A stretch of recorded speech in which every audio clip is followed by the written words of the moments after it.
today is divided into three parts. And before I go into the detail out of the session of the today discussions, I really thanks the entire dignitaries who are participating in today discussions.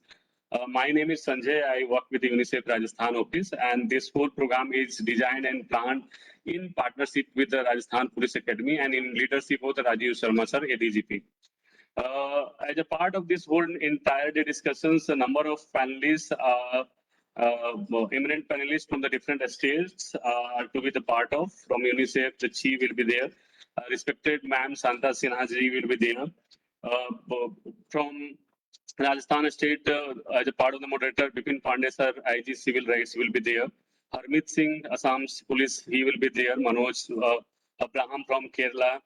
R. Nisthani is from the Kerala police. PV Sunil Kumar, ADGP from Andhra police. Anuradha Sankar from the MP police. Surendra Kumarji from Assam police. And we have also brings the different perspective than the others who has been really working very closely with the police department. Miss Bharti Ali, she has been renowned in terms of child rights and the various kind of work that they are doing in the country, and they have done a number of studies. She will be also the part of this one. Swagata Raha, she is also one of the leading researchers, and then she has done lots of work in the area of child rights. And the Soni Kuti George, he is from the UNICEF Hyderabad office, along with the complete RPA team.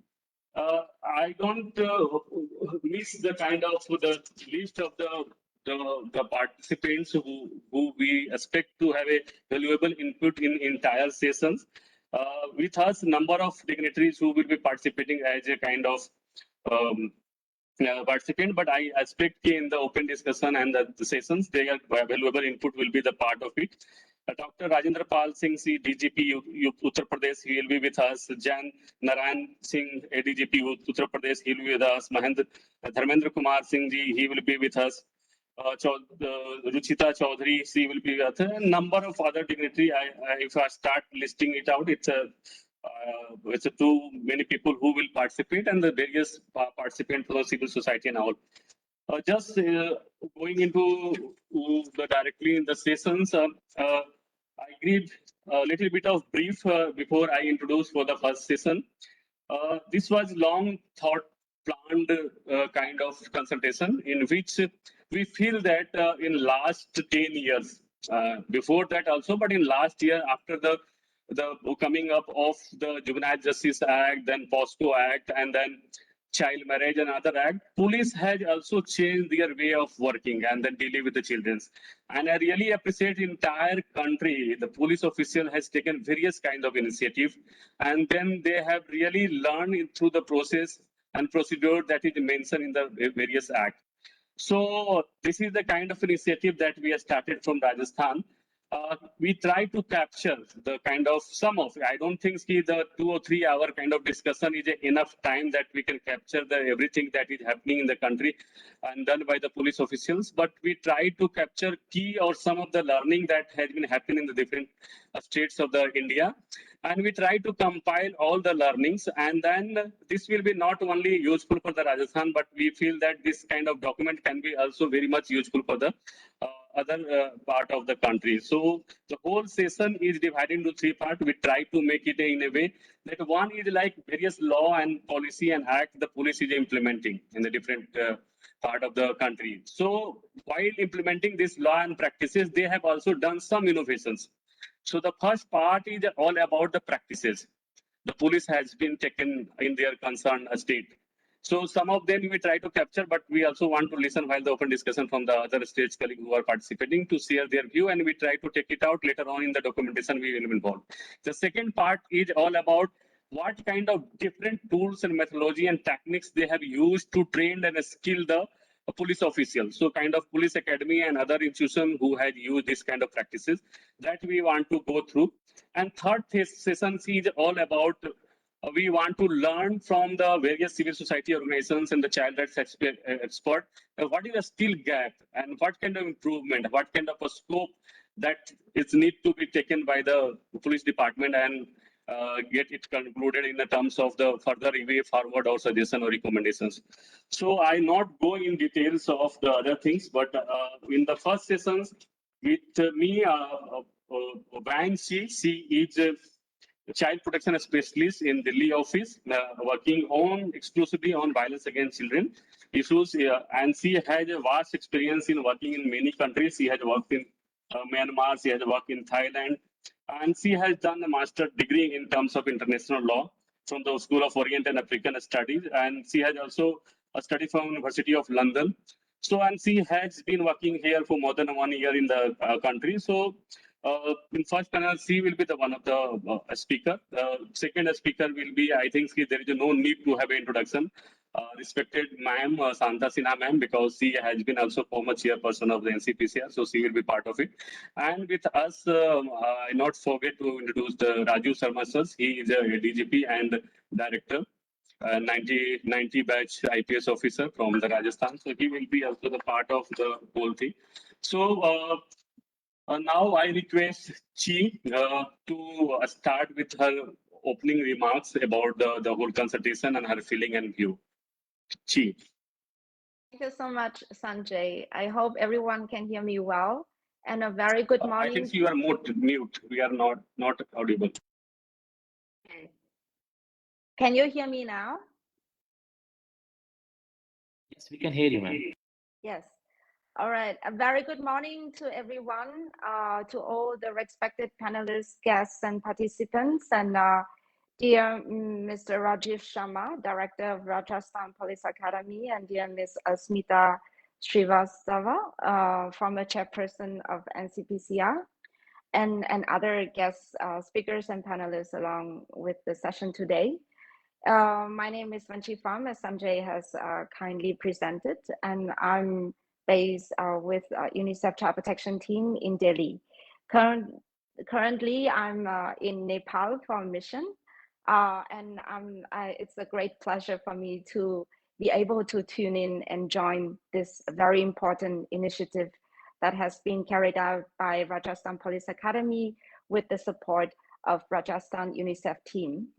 So first of all, I would like to say that India over many years has put in place so many measures to protect children from violence, exploitation, and abuse. You have very progressive legal framework in place and have rolling out lots of policies, programs, and schemes, especially the recent missions that has been launched by the Ministry of Women and Child Development, Mission Vatsalya and Mission Shakti, and also other very competent frontline workforce, including child protection workforce and allied workforce that has been delivered quality services to children across the country. However, at the same time, we could all see that children still continuing suffering from different forms of violence, exploitation, and abuse. And that happens not only offline, as traditionally happened, but it happens also in the online environment. And that requires us to kind of like reflect on different approaches in order to address different emerging issues and risks that can be harmful for children. Another part I would like to mention is also about the issue of crimes against children or violence against children. It's highly prevalent, but still invisible. We can see from the data, reported cases of child sexual abuse, it has increased 30% from 2016 to 2020, and 99% victims are girls. Among that, 96% of the perpetrators are well known to the victims. So that tells us a lot. Women, girls, and even boys are victims to lots of different risks and forms of violence in the online world. And I know that police academy, especially National Police Academy, has been engaging in a lot of initiatives on addressing online protection issues. And yet there are still lots to be done. during COVID-19, it has been witnessing that in India, a 95% of increase in internet searches for child sexual abuse materials. And within that, it has been estimated that India has been the source of 12% of these materials produced globally. Another form of violence that I would like to mention, it's about gender-based violence. And according to NFHS data across years, we have to see that 17% of adolescent girls in the age group of 15 to 29 were estimated to have experienced physical violence since the age of 15. And 1 in 3 women in the age group of 15 to 49, married or with an intimate partners, have experienced some forms of violence, physical, emotional, or sexual, by the husband or partners.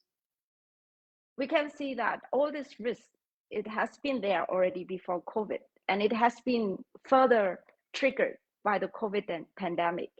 And especially that the COVID pandemic has further exacerbated the pandemic in the issue of mental health. So mental health has been not really much received attention before COVID. And with the COVID, it becomes a priority for especially among children and adolescents, and particularly among girls and children in very difficult circumstances. We can see that there has been an estimation that at least 50 million children and adolescents in India are affected by mental health issues. But 80 to 90% of these children affected by mental health issues has never sought any kind of treatment or seek help. So that requires us a lot to help children and adolescents and even service providers to further invest in quality services in responding to mental health issues of children and adolescents. And it's very kind of like hurting to me to see that in India, only 41% of young people in the age group of 15 to 24 actually believe in seeking help for mental health, while the median percentage globally is 83%. So in India, it's only 41%. So that requires us a lot to work with children and adolescents on these issues. We can see that also that in recent years, in the country, there has been lots of progress in addressing child protection issues. But we also face lots of new risks that posed by the pandemic. It is very critical to further invest in the prevention focus, and that is also one of the focus from UNICEF, that we shift the programmatic and the approach to be more on the preventive side rather from the responsive side. And in order to enhance the prevention, one of the key things is to enhance the evidence generation capacity in the area of child protection. And I think that we have the honor to support the National Police Academy last year to launch the Center for Child Protection. And I think that this model, it's a historical step that we can further support as a center of excellences to produce quality information, and also and develop quality training models that can equip police leaders and officials with necessary technical knowledge, skills, and competencies that require to handling emerging issues of child protection. We all know that police are the first responders when it comes to child protection cases, crime against children, etc., and especially children in conflict or in contact with the law. And the police attitude and response to child protection cases can have a dramatic impact on the immediate well-being of the child victim by preventing re-victimization during the investigation process. In the last few years, there has been also a lot of increasing emphasis on the strong relationship and convergence between police and other child protection service providers, and how best we can come together, ensure a holistic and integrated manner for the prevention of crimes against children, better treatment, better support, and justice, bring justice to the survivors, and provide a fresh start to all the children who are survivors, who are in one way or another come into contact with the law. We know that the police are only one part of the bigger, larger system. And the cooperative, coordinated, and effective involvement of other actors, such as Childline, one-stop centers, district child protection unit, courts, probation, community, civil societies, are equally required to have a role to play in the prevention, mitigation, and response to all forms of violence against children. I really hope that the consultation today, by bringing all resource people from across sectors and across police academies across India, will be a fantastic occasion to share the best practices in terms of child-friendly policing, successful capacity building models, innovative approaches, and also to help identifying emerging issues in child protection that all the frontline workers, including the police professionals, police officials, can be equipped and be prepared to respond. So let's work together to bring the better protection for children of India. And UNICEF, we stay, as always, a supportive partner, and please assure that we will bring all the expertise and possible support from across the globe, across India, to support the police academies to become leading institutions in promoting and protecting children's lives in India. Thank you.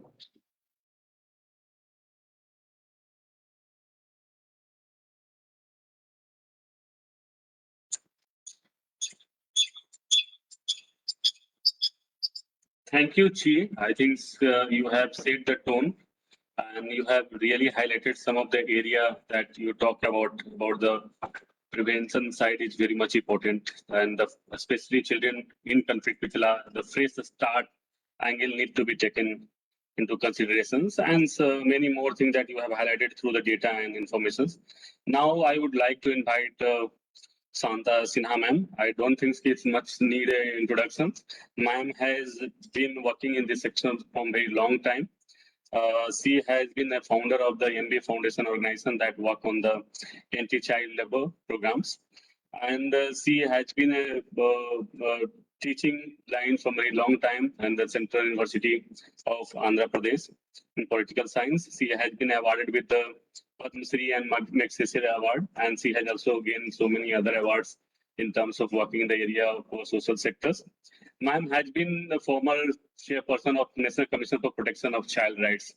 And I think she has been one of the social activists who has been very long association with the police in various forms, either rescuing children or being a chairperson of the NCPCR or other aspects.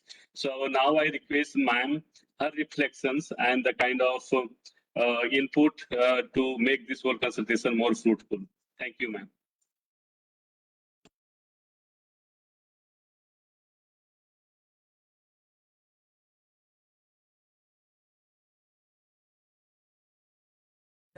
Rajiv Sharma, DGP is here, and of course UNICEF Sanjay, and also several important police officers from across the country.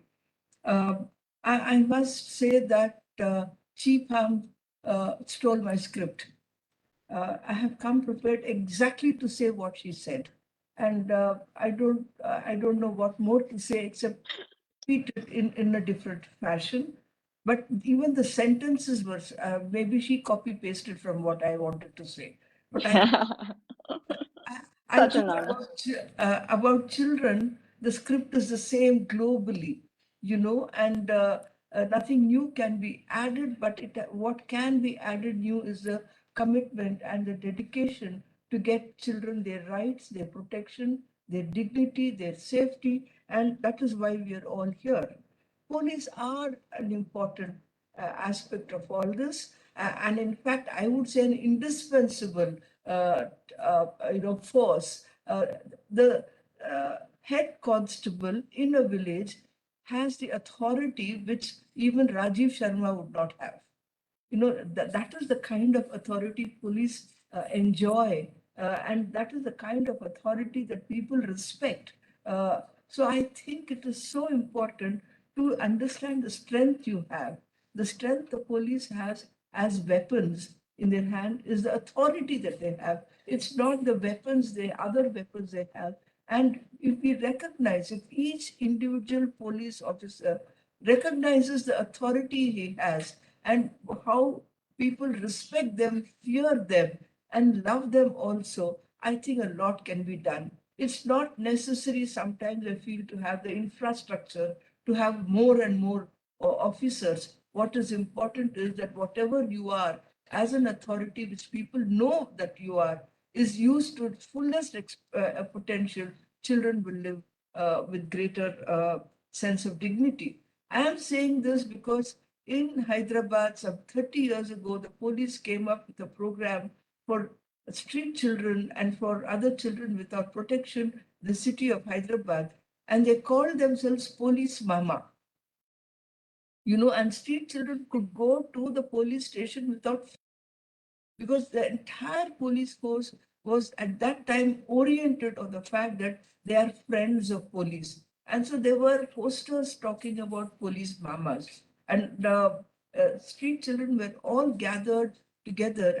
Courses were run for them through support of NGOs like MV Foundation. But the entire collective of children, mobilizing them, talking to their parents, putting fear also in them, helped us collect the children to run the bridge courses. And let me tell you, children just love police. It could never, I can't imagine that kind of a thing happening now. But since we are discussing successful police practices, I thought I should start with saluting the police mamas 30 years ago when this program happened. I also like the fact that this program is for a very positive kind of a voice, that we're talking about what can happen. We're talking about what police have done. Most of it has been, for me, individual driven, good police officer. And I think what we're doing here is the lessons learned from individual driven police officers at every level, how to systematize it, how to formalize it, how to institutionalize it, and see that children are protected.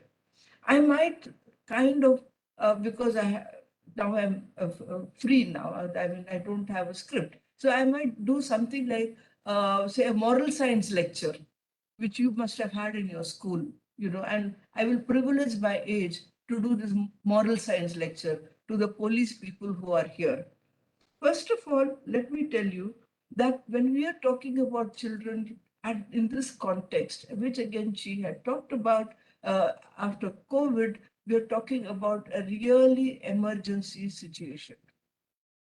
During COVID, children were totally unprotected. They were hungry, they were pushed into labor force, there was gender violence, girls were getting married, and many of these children who were in school in classes 8, 9, and 10 were again pushed into labor force. They had aspirations for education. They wanted to be graduates. They wanted to be college students. They wanted to also go perhaps into IITs and IIM. And all of a sudden, these dreams collapsed. We are in a situation of emergency, and I think we will have to work hard to see that the dreams do not come to a naught and that we fulfill the dreams of these children for their future. So a lot more has to be done than what was done before. I think that is the first thing that we have to take into consideration. The second thing that we have to take into consideration is that these children are from poor, excluded, marginalized communities. And what they're actually seeking is respect.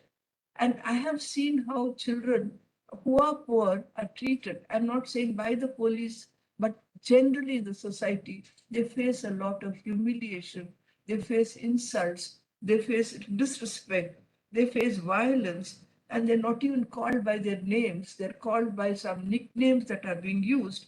And they experience it in the public spaces, experience it in every day of their lives.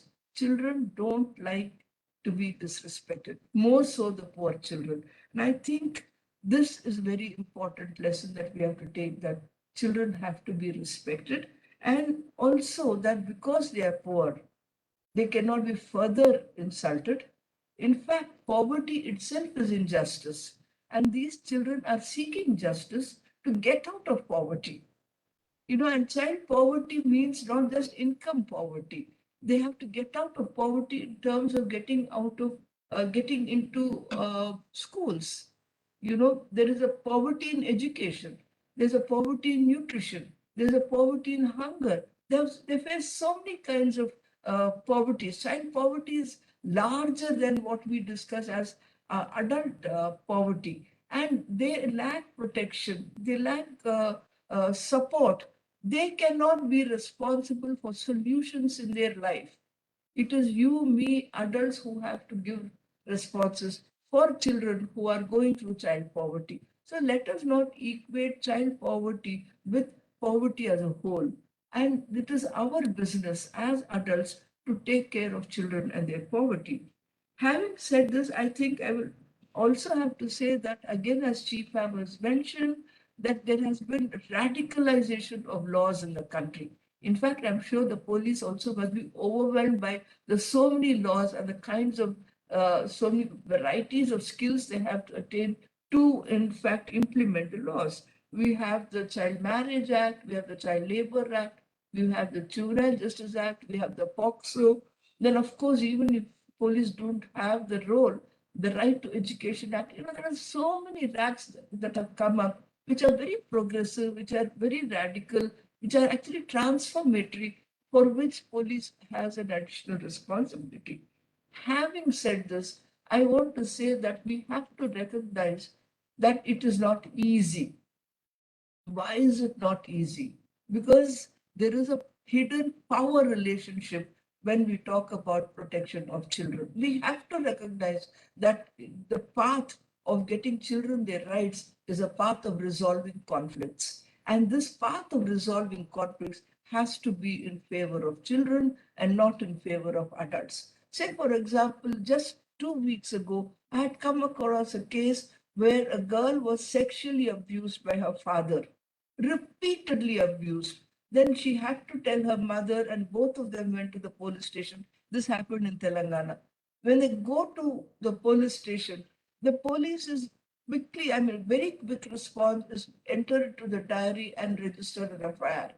In the meantime, the entire society in which they, context in which they live, they brought pressure on the police and they said that why do you want to sort of harm the reputation of the family as a whole?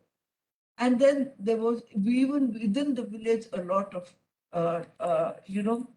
influencing on the police, saying that don't do this, it's not good for the child.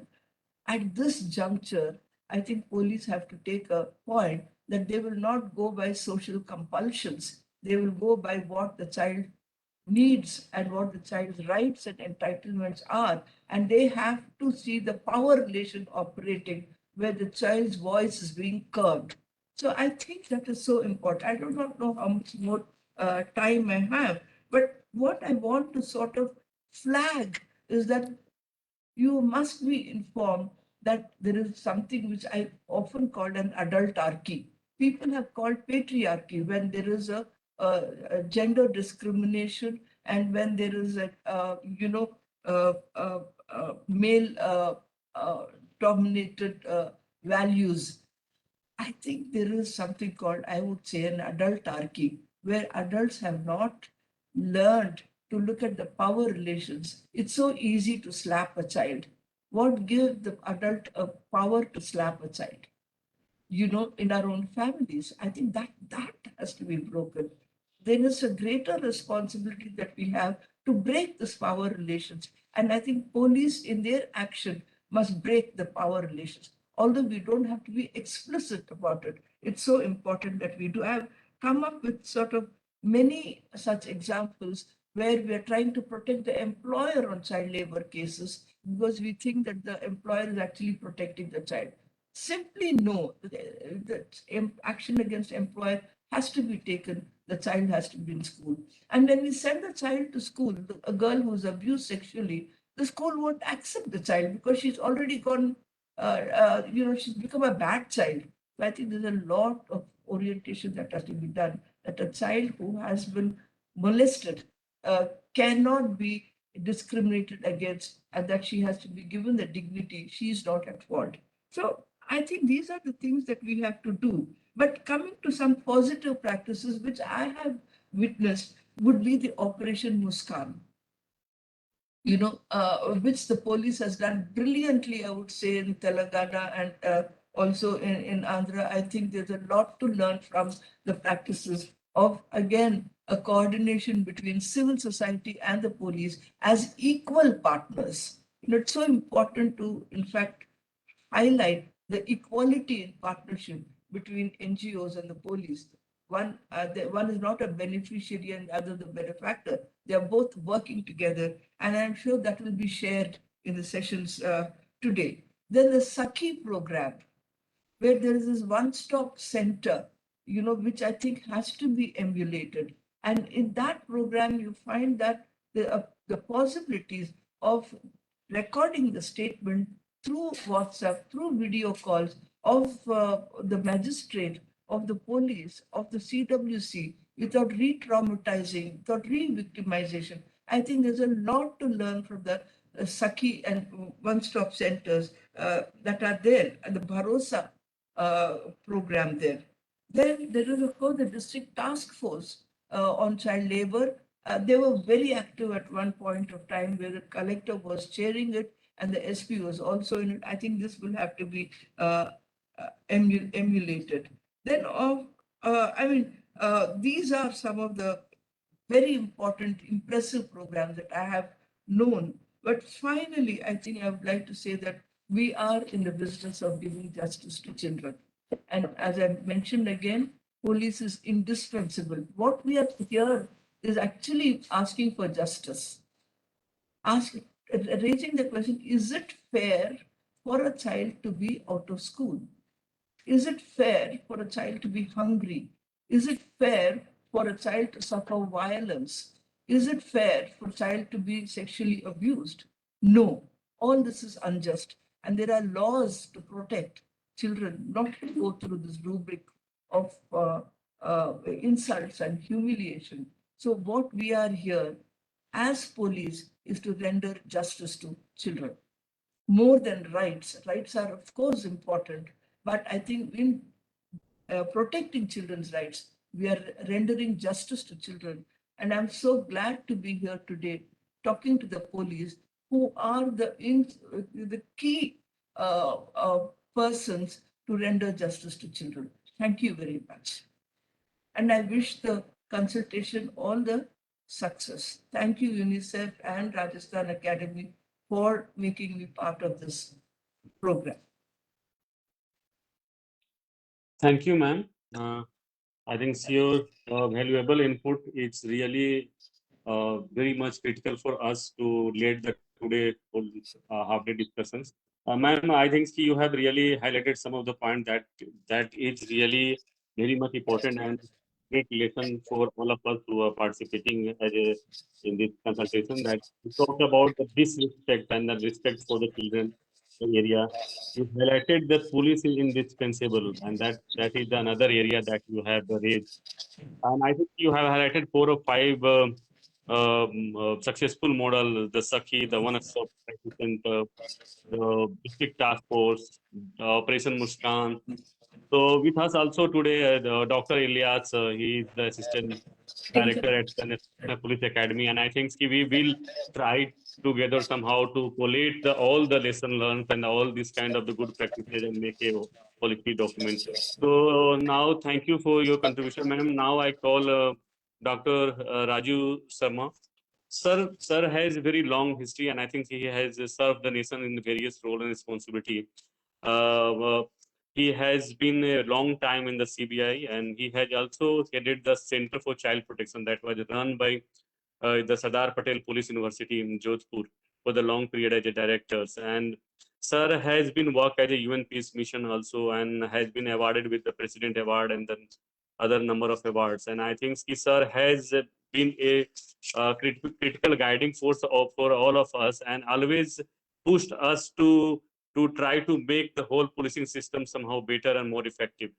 So today in this discussion, I think almost whole idea was in around led by the Raju Sharma sirs to create a child-friendly policing system and a system where the people who has really contributed a lot in this area can be documented and can be shared to each and everybody and can be collated, and exchange and cross learning can be become a critical part. So this is the one of the initiatives. So now I call Raju Sharma sir to give her valuable input in this discussion. Thank you, sir. Sanjay, am I audible? Yes, sir. Yes, sir. Okay. So good morning, all the distinguished participants. I once again welcome Madam Sharda Sinha, and we have eminent people with us. Rajendra Pal Singh ji, DG Training, UP, GFAM. We have from UNICEF, Manoj Abraham, KPA Ilyas, Harmeet Singh, and of course Sanjay Nirala. So no need for me to point out that the issue which we are discussing today in this consultation is a issue of concern and priority for all of us.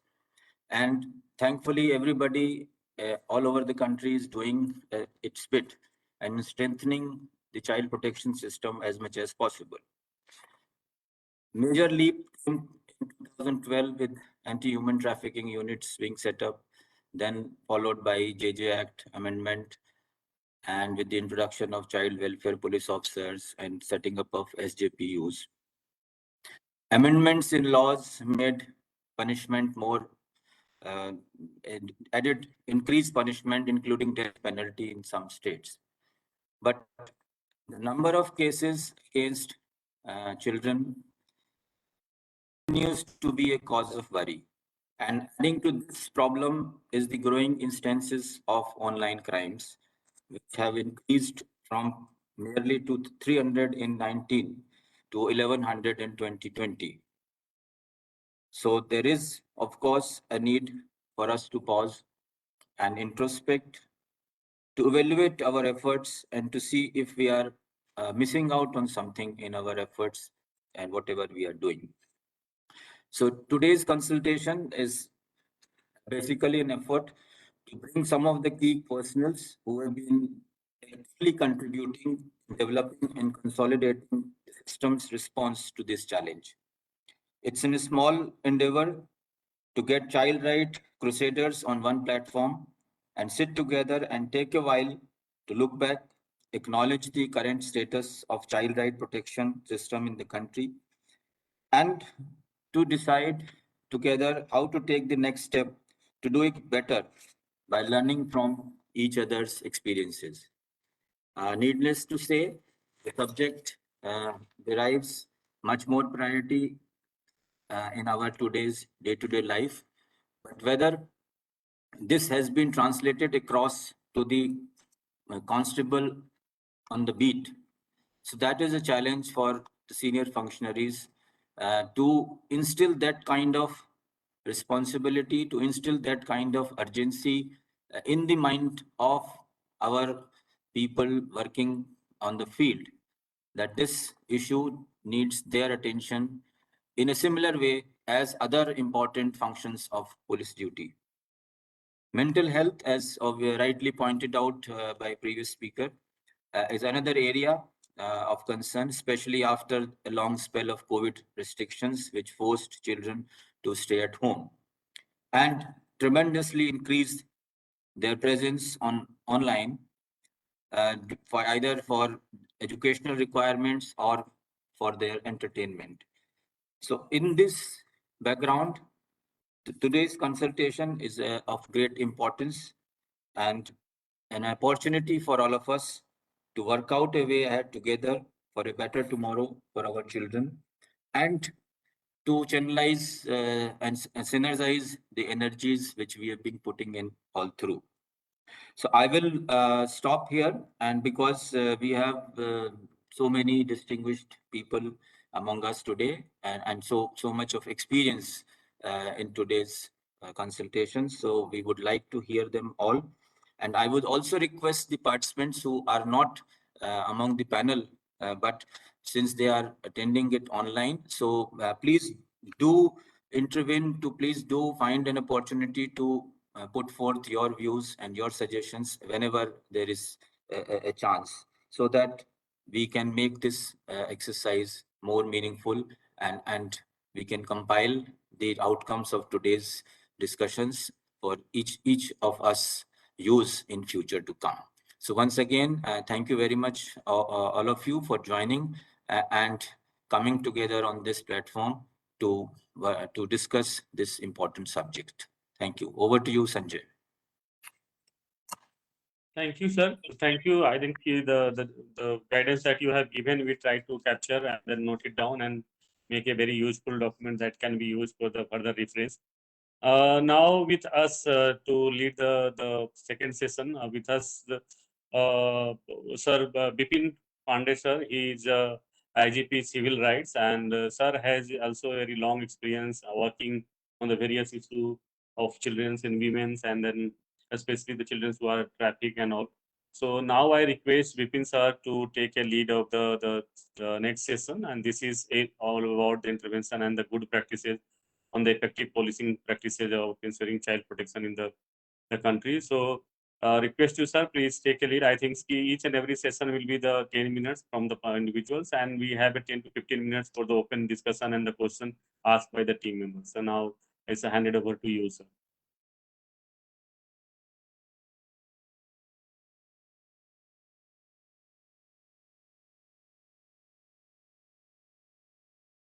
At the outset, myself, Vipin Kumar Pandey, IGP Civil Right, Rajasthan. Welcome all the respected seniors and colleagues and delegates from the UNICEF for this first panel discussions on national consultation on successful police practices on capacity building concerning children rights, which is organized by RPA in collaboration with UNICEF. Let me introduce myself in brief. I am Vipin Kumar Pandey, 1998, batch Rajasthan Cadet officer. I am basically belong to Bihar and did my post-graduation and graduation from Patna University and Delhi University. Presently, I am holding the charge of IGP Civil Rights and looking after crime administration related to vulnerable sections of society, for example, SC/ST, women, children, transgenders, and of course, human rights violations. As you are aware that India is a demographically a young country, approximately 40% people are young. Therefore, creating a safe and enabling environment for children and adolescents must be the focus of any policymaker decisions, or we should, and also for the any enforcement agency, in order to explore the full potential of India's strong future prospects. As we are aware that at present children are facing multifaceted problems, particularly in crime fields, kidnapping, abduction, child pornography, different types of exploitation, child labor, etc. Exponential growth of internet and social media are posing new and difficult challenges for the security agencies to deal the child protection. And the purpose of this national consultation is to bring different police organizations together and share the different successful practices, capabilities adopted for the benefits to others. As Mr. Nirala has introduced, this panel discussion comprising of three eminent key speakers, Mr. Harmeet Singh, ADGP Assam, Mr. Manoj Abraham, ADGP Kerala, and R. Nishanthini, DIG Kerala. In this panel discussion, all the speakers will focus on intervention and good practices on effective policing practices to ensure protection of children. In this discussion, I invite the first speaker, Mr. Harmeet Singh. Before he can take on, I would like to introduce about him in brief. An officer of the 1992 batch of the Indian Police Service, born to the Assam Meghalaya cadre, Sri Singh is currently Commissioner of Police Guwahati. He also heads Nagrik Mitra, the Assam Police Smart Social Media Center, and is a nodal officer for Sishu Mitra, a child-friendly policing initiative along with UNICEF and UTSAH. From 1998 to 2017, Sri Singh was with the Government of India serving in various capacities that saw him posted in different places, including Delhi, Gangtok, Moscow in Russia, and Srinagar. Sri Singh has specialized in conflict resolution, counter-terrorism, counter-radicalization, cyber security and infrastructure, child protection and child-friendly policing, disaster, pandemic relief, and developing communication and citizen-centric interface. His experience certainly will go a long way in handling child protections. I am inviting Mr. Singh to deliver his lecture or share his experience. Mr. Singh, please. Thank you so much. Good morning to all of you. I hope I'm audible. Yes, sir. Thank you. So, there are lots of eminent people here, and I really don't speak too much in theory. I'm somebody who talks about the practicalities of life. So, with everybody's permission, I'd like to share a few lines from a pop song. Now, you would think, what is a pop song doing in an academic, serious discussion and a national consultation? But believe me, sometimes pop songs give you the words that you need to focus on for life. So this was a song which was very popular when I was a young adult. It goes such: I believe the children are our future. Teach them well and let them lead the way. Show them all the beauty they possess inside. Give them a sense of pride to make it easier. Let the children's laughter remind us of how we used to be. So, with Assam Police, we've sort of come up with a slightly different concept where we've institutionalized not only child-friendly policing, and we are trying to reach out. And I must thank UNICEF for the institutional and technical support that they're giving us, and of course UTSAH, our partner and a local child rights NGO, whose founder Miguel Daskia is with me. I'll just make him say hello to all of you. So, child-friendly policing, we all talk about children are the future, we all talk about, but what we must understand is that it's the children's today that we have to secure. And that we can do just not by being child-friendly, but going in for child rights affirmative policing. We have to accept that the children have rights, and it's not just our compassion that makes us look after them, but the fact that we must protect their rights, make them understand their rights, and get them their rights. So before I carry on with my sort of monologue, can I request the RPA people to put on my presentation, please?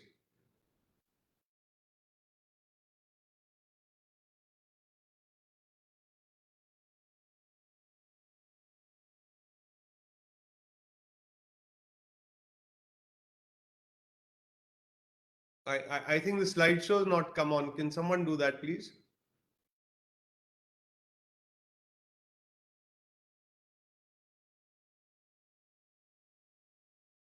You'll have to enable editing on top, I think, to do that. Yeah.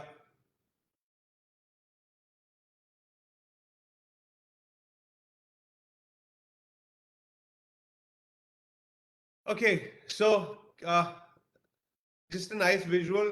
Children always make you smile. Can we have the next slide, please? Okay, so I'm going to just run through these earlier slides. By the way, this was a little graphic we had made when we launched the Shishu Mitra program, which I will come to later. So we all know that there are two kinds of children that come into contact as per law. One is the victims of crime and those that are in conflict with law. But I have another category to add. That is the children who get left behind when their parents are involved in offenses. So we have to look at that too. Can I have the next slide, please? I'm going to run through the earlier slides so that I don't waste too much time and we come to the Assam Police Shishu Mitra program itself. So just a quick one. We've just sort of detailed, as our program is holistic, pardon my saying so, but our presentation itself is also holistic. So we go into the laws, we go a bit into the history. So we've talked about the Beijing rules in the UNCRC. Next slide, please. Of course, you know that India ratified the convention in 1992. Next one, please. So obsolete laws were discarded, older laws were strengthened, new laws enacted, and then came the Juvenile Justice, Care and Protection of Children Act 2015. That's been strengthened, and that is the basis on which we as the police are working. Next, please. I think everybody's aware of this, but this is where we really have to put in our effort. That is the child welfare police officers and the special juvenile police units. The article that I've shared for the RPA journal covers these two aspects in detail. Next, please. Now, this is just a statistic that we worked on to see how many children are actually coming in contact with the policing system on a yearly basis. And as you can see, it's more than 5,000 children a year. Now, 5,000 children a year in 342 police stations, that's quite a bit. And if our police force is not sensitized to look after these children, whether they are in conflict with law or they are victims of a crime, I don't think we'll be able to bring about any kind of empathy in policing, and we really cannot work without empathy in policing. Next, please. Next slide, please. So, to keep child protection in the front line of police affairs and to realize the rights of children, our entire attitude, our entire mindset, our entire aim is to set up an institution which ensures that the rights of children are protected. It's not just looking after children in special initiatives. It's not just case to case basis, but institutionalize the entire concept of the rights of children being as inalienable as the rights of any other human being. People tend to treat children a little differently. We want children to understand that they will be treated better than anyone else. So we partnered with UNICEF and UTSAH Rights and Child Rights, and that is where the Assam Police Shishu Mitra program began. Next slide, please. So it was launched in August 2019 by the then Chief Minister of Assam, who is now in the Union Cabinet. One of the interesting parts of this was, you know, that according to the Act, policemen should not be in uniform when they are interacting with a child who is particularly a victim. So we, with the permission of the UNICEF, and we took the UNICEF colors, and this jacket was created, which is used by our child welfare police officers. And of course, Yasmin ji, who was then the head of the India head of UNICEF, was also there, but somehow she's not in the picture. I think she's got left somewhere at the back. Next one, please. So, okay, now what is our holistic child-friendly policing program looking at? Number one, esteemed speakers before me, including Ma'am Shanta ji, and she spoke about training of police officers. So training is most important, and we are not only going to every district and training, but we are ensuring, as I said, that we turn to child of rights affirmative policing. Social media. Social media is the idiom of today. If we are not there on social media, we can't reach the young people. And if young people and their parents don't understand what we are talking about and what we want to do for them, and they don't have a two-way communication of reaching out to us, ringing up a police station, helpline, all that, yes, coming to a police station, yes. But people find it in today's day and age the easiest to reach out to us over social media. So, of course, our social media program is a totally separate entity, but we have done a lot of work related to children, children's rights and children's protection and awareness on social media. Our reach has been huge. Okay, outreach with children to bridge the gap. We've been conducting, and by we, I don't mean just a few police officers. Across the hierarchy, we have convinced everyone. We've had webinars, we've had videos sent out. All through COVID, in fact, you'll be surprised, we had webinars where more than 5,000 children attended, where we were helping and talking to children on how to go through the kind of trauma. Every adult was feeling the trauma, but you can imagine how a child cooped up at home was feeling the trauma of going through the trauma. And of course, there were the exploitation cases that came out in COVID too. I don't need to detail that, everybody is well aware. Now, care for the caregiver. A speaker before me spoke of the fact that police has to give care to the children. But what about care for the caregiver? If we are not looking after the mental health of our own policemen, if we are not giving them the right attitudes, after all, they are also going through anxiety and stress. So this program also looks at workshops for the police personnel so that we can look after and set right their anxieties, the stresses they go through, and their attitudes. Of course, one of the main things that our institution is doing is that we now have a permanent setup, which I'll come to later, where expert assistance is being given to overcome case pendency and ensure justice. Because what is our role at the end? Ensure justice. The social welfare NGOs, the social sector, the departments, they are there for looking after the children's other needs, but we have to ensure justice, because the child is not going to feel that he has rights till the child has got justice. So the key word is justice as far as we are concerned.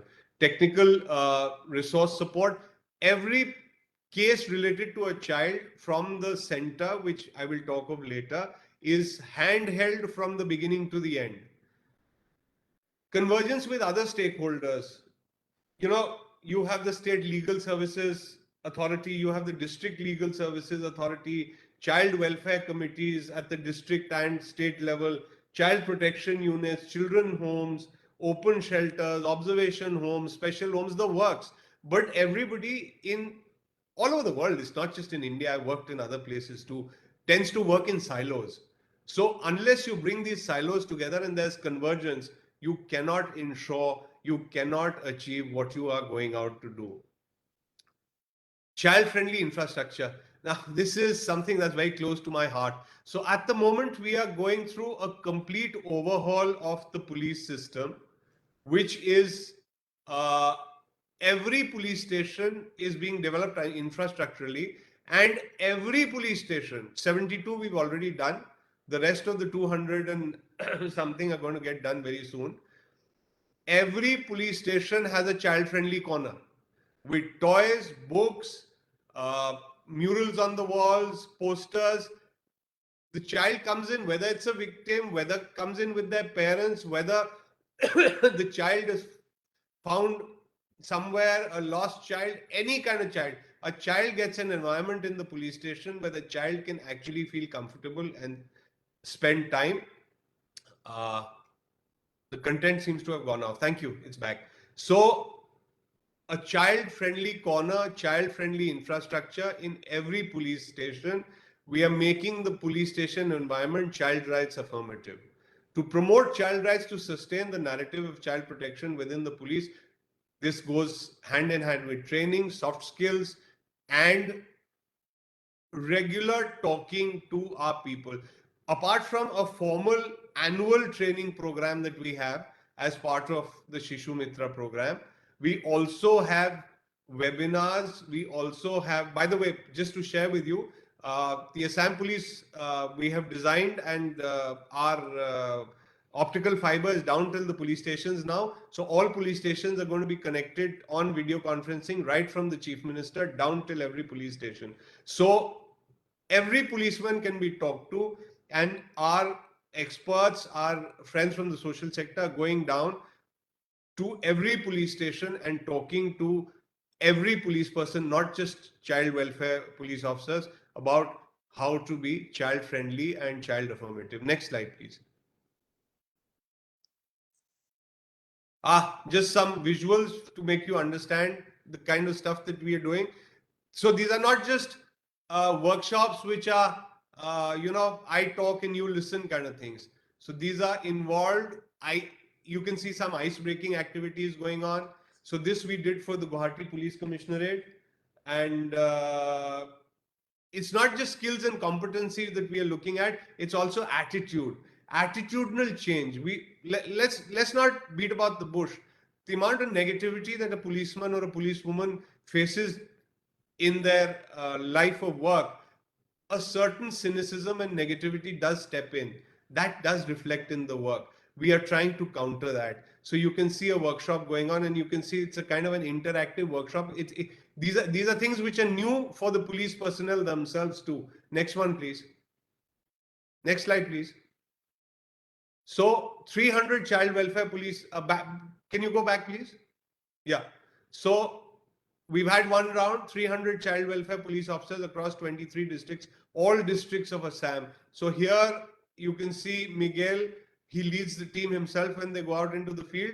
We provide the infrastructure, they provide the technical assistance. Our police personnel go along and we connect with everybody in the field. So here, in fact, you have in the middle of the photograph, you have the DC of, I think that was then Dibrugarh district. Now he's DC of Guwahati. So we involve all other stakeholders also. Next, please. Okay, so we have 579 new sub-inspectors undergoing training at NEPA. We've already done a module for them so that when they come into the field, they already have the right kind of attitudes and knowledge to do what needs to be done. We have a lot of expectations from this new crop that is coming in. Our next crop is already, the process is on for recruitment. Next, please. So orientation. Now, these were the 5 districts that we found had maximum POXO cases. So special sessions were held in all of these districts for orientation of the policemen on what was needed. And in fact, one of these districts, Chirang, did a great job. They were able to rescue about more than 100, about 60 to 100 children who had been trafficked and were working as child labor in Sikkim. So, these orientations, this change of attitude, it's working. Next, please. Okay, so now the Assam Police Training College is being converted into the Assam Police Academy. We have a huge 1,000 crore project going on there. That's not just the hard infrastructure, but the software too. So the curriculum itself is being updated to incorporate child affirmative and child friendly policing from the beginning. Next, please. As I said, what we've tried to do is bring all aspects together, bring all stakeholders together so that we have a situation where attitudes change and the institution itself goes towards child friendly and child rights affirmative policing. So I was telling you about the social media campaign. This was one of the, just this YouTube campaign of 6 police officers had a viewership of over 7 lakhs, and it was in Assamese mostly with a little bit of English thrown in. Next, please. These are just 2 examples of the kind of work that we do on social media. These are 2 of the creatives. So now we have another set of creatives coming out. I'd also like to tell you that, the speakers before me spoke of social media. So social media is a major issue vis-a-vis child rights, exploitation of children, grooming, and then finally exploitation.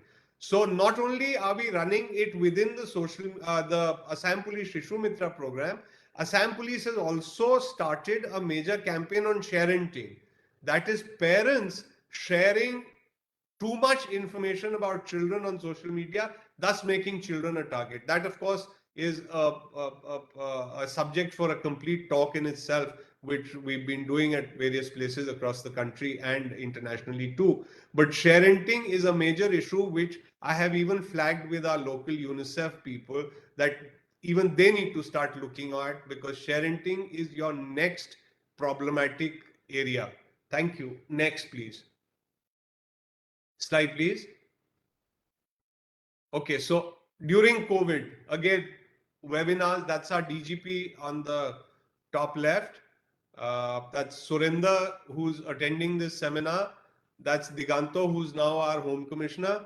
And that's, of course, me. And 5,000 kids we were able to connect with at different homes, through schools, and talk to them through COVID about their problems. And in fact, some kids we found were kids who had come here from outside and had got stuck in Assam, and we were able to actually send them back thanks to this program. Next, please. I know I'm taking a little bit of time, but we are almost at the end. So, workshop for the mental health and well-being of child welfare police officers. So, these were separate workshops done to look after the mental health and well-being of this thing. COVID put a bit of a spanner in our works, but now we are up and running again. And again, the new round of trainings is starting in Guwahati. Next, please. Okay, so I told you about the 5 high intensity districts. Not only was orientation given, but the experts sat down and went through every case diary to ensure that the cases went to their logical conclusion. Next, please. Okay, so the Assam Police Shishu Mitra Resource Center. Now, this is a complete institution that has been set up, and it handholds everybody through the case, the investigating officer, from the time that the FIR is lodged. Our experts are on call across the state until the charge sheet is filed, and then during prosecution too, the resource center handholds every case. I just want to bring one point to your notice that when UNICEF and UTSA first came to me, they were only thinking of the child-friendly jacket and a few trainings. And I said, no, if you want to work with us and if we want to work with you, we have to go in, sorry, for a permanent institution. And that is what we've tried to do. Next, please. So here's the center working, provides technical on-call guidance and handholding, which I told you all about, technical assistance to address case pendency, and mental health being of police officers. Next, please. Now, this is what's happening now, providing continued training. That means we are looking, of course, at annual, but we are looking at 6 monthly too. And now we are starting the next phase, which is research and advocacy. I just want to add 2 things regarding Assam Police and child-friendly policing and child rights affirmative policing. We've tied up again with Cyber Peace Foundation and the National Law University here. UNICEF is a partner in that too. And we are setting up a center of cyber forensics there, which would also focus on children. So the social media part, the exploitation on the web, everything will come into that. We've also gone into a partnership with Truecaller and Cyber Peace again for helping children and adults, starting with young adults. We have another program which is starting with Facebook, where Facebook and we are going to go to schools and sensitize children. So there is Shishu Mitra running, but we also have other partners who are being brought on, which is Facebook, Truecaller, and Cyber Peace Foundation. Next, please. So till now, the Shishu Mitra's Resource Center, which has been there just for a year or so, has completed 352 cases. Next, please. This is just reiterating our commitment every year. This is police headquarters, commissionerate, and CID office, and many of the police stations. We go blue every year. This is just to show our commitment to children and to the United Nations that we are with them. Next, please. Okay. Now, it's a simple program. Our literature is there. Anybody can take it, any state can take it and tweak it to their local requirements, because every state has its own societal, sociological, cultural nuances. So naturally, A will not fit B, but A plus minus would fit B. So we are ready to share whatever needs to be shared. Cost effective. When the trainings take place, this thing takes a lot of money, but we have spread it in such a way that when the trainings take place, the districts pick it up. The resource center is being built. It's in CID. Right now it's temporary, but we are building a huge office space for that, completely modern.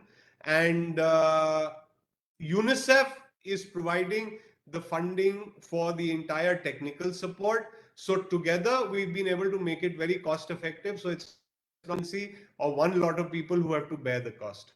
Next, please.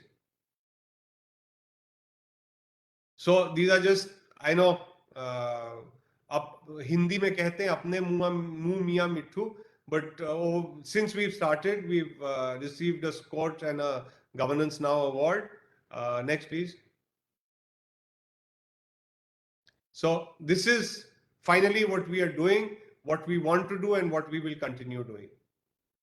Child-friendly procedures and environment for children, highly skilled police officers, time-bound investigation and disposal, speedy justice. Next, please. That's it from me. I'm as your said, I'm Commissioner of Police in the rank of Special DGP, and Miguel is here with me from UTSA, and of course UNICEF is on board. Thank you so much. I hope I didn't waste your time and bore you. I think you're on mute.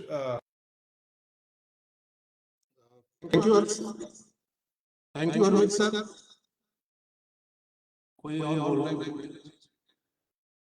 For highlighting the issue of creating child-friendly infrastructure in police working and emphasizing the need of using social media in order to create awareness and reach out with the vulnerable section.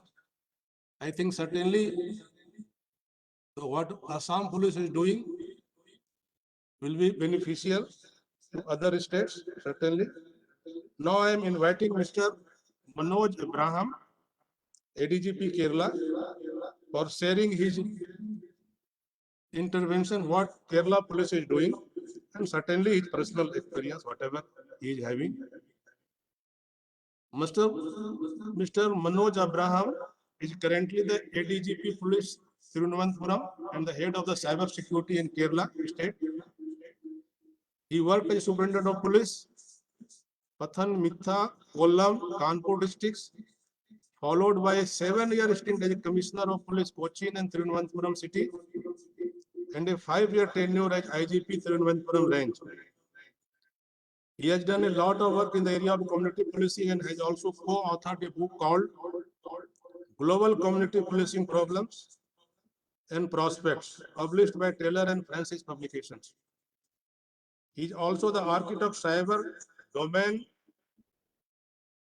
Domia Center for providing public participation in cyber policing, which has become a model center for cyber security in PPP domain.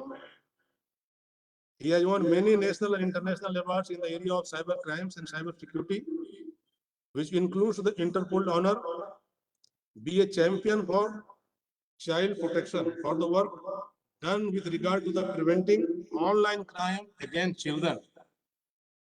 Online crime against children certainly is the major challenge cropping up again towards in the society and for the enforcement agency. Now I invite Mr.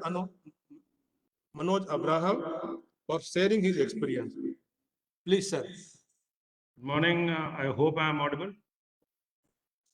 Yes, sir. I am audible. Yeah, thank you. Very good morning. It's a privilege to come and speak at this national consultation organized by the Rajasthan Police Academy and the UNICEF together on a very important topic of child protection.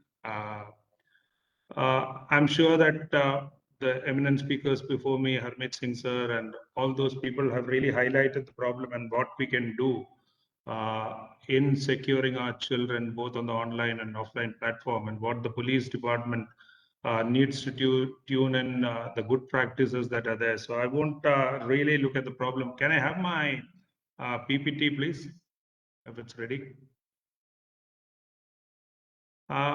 We in Kerala Police, we have been a force which has been dedicated basically to children through various programs. We are a police force which has engaged with the children from the beginning, because we understand that children at that crucial age to become good citizens, to mold them, to ensure that the children who are going wayward, they need to be corrected. We have actually engaged with the children with various programs. The world famous the student police program, or if you name the Chiri program, or the CCSE, this online protection, or the Hope, or the ORC. We have a host of programs which really concentrate on children. And we have been engaging with children, and that has had its good results in basic policing and protecting our children also. But I won't look at all these programs. My speaker after me, Nishantini, also will be looking into one of the major programs that we do called the CAP program. So I'll just limit myself to the things that we are doing online for protection of children online. That is the CCSE model that we have. So can you go on to the next slide, please? Next slide. Okay, you can just go on fast. Everybody has dealt about the COVID-19 pandemic and the increase in online crime. So I just skip through those slides. Next slide, please. So we know the key factors, what have impacted this has already been discussed. So I don't want to dwell on that. We all know what happened during COVID-19 lockdown and how the crimes increased. Next slide. The statistics also, we know there has been 200, 300% increase in crime. Next. I think one more slide, yeah. So basically, there has been an increase in crime. We know what the circulation methods are. So on the net, if you look at, you have the dark net really growing up the last many years as such, but which has increased in the last 2 years of the pandemic, where a lot of videos, and that too local videos of Indians from Kerala, etc., being shared on the darknet, sold on the darknet, which makes the problem even more acute. We have the social media now with the encryptions available over the social media with the cry out for all kinds of privacy rights, etc. You have the social media that's totally encrypted, and that makes it easier for these criminals also to operate with these social media handles, the Telegram, WhatsApp, the anonymous chat groups like that we are operating now. And then, of course, we have the peer-to-peer transactions, the proprietary encryptions, the steganography, where you hide the videos in other pictures and then you send it. And you have various file hosting services also, the cloud storage, where somebody stores videos and pictures in the cloud, and you then are given the access to go and download this. So these are the current problems that are there on the internet with online crimes against children. Next slide.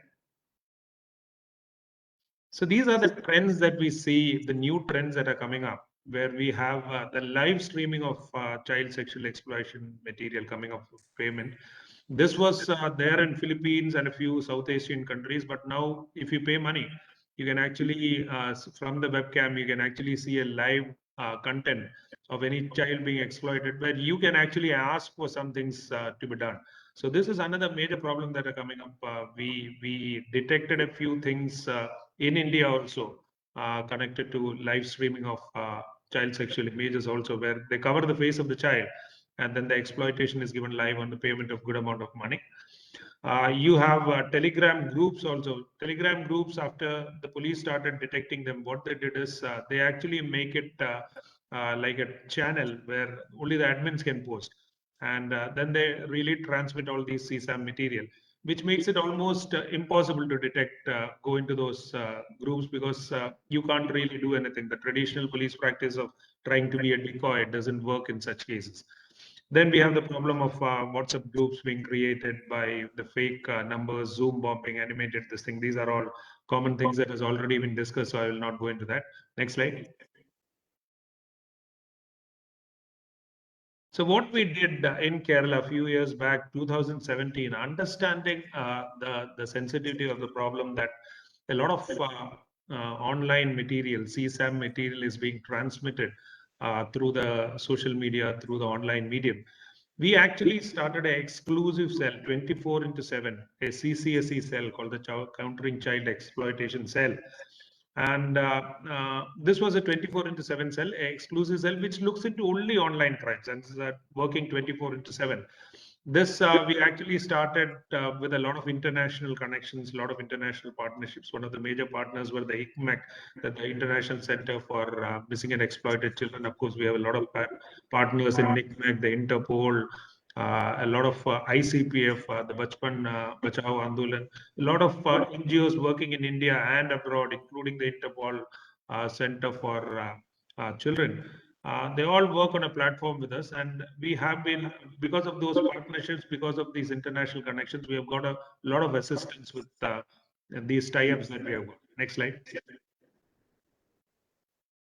So what we started off in 2007 with a small office, but then when we got a training from the ICMEC team that came down from the US, and they trained our team also in 2018, and that is when we formed a real good team, exclusive team to handle these crimes also. So this team exclusively looks into transmitting of the CSAM material on the online platform, detecting that, trying out all mediums, using various softwares, using various tools that are available, the social media tools, etc., and trying to detect who is behind that.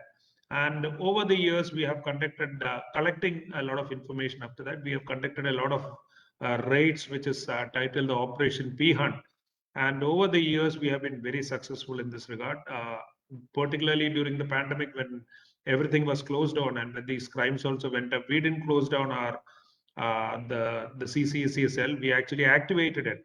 And during the pandemic also, we were on full alert. We actually conducted a lot of raids throughout the state, and we detected a lot of cases, also brought up a lot of people in these cases behind the book also. Next slide. This is the ICMEC training where the ICMEC team came up and trained a lot of officers and the various tools that can be used to prevent crimes. This was in 2018. Next slide. This is how the team looks. Of course, it's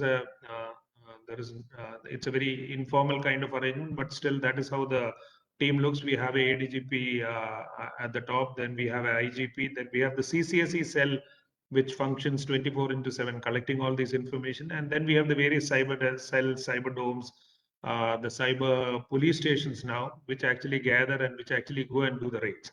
So this is the basic structure that is functioning now. Next slide.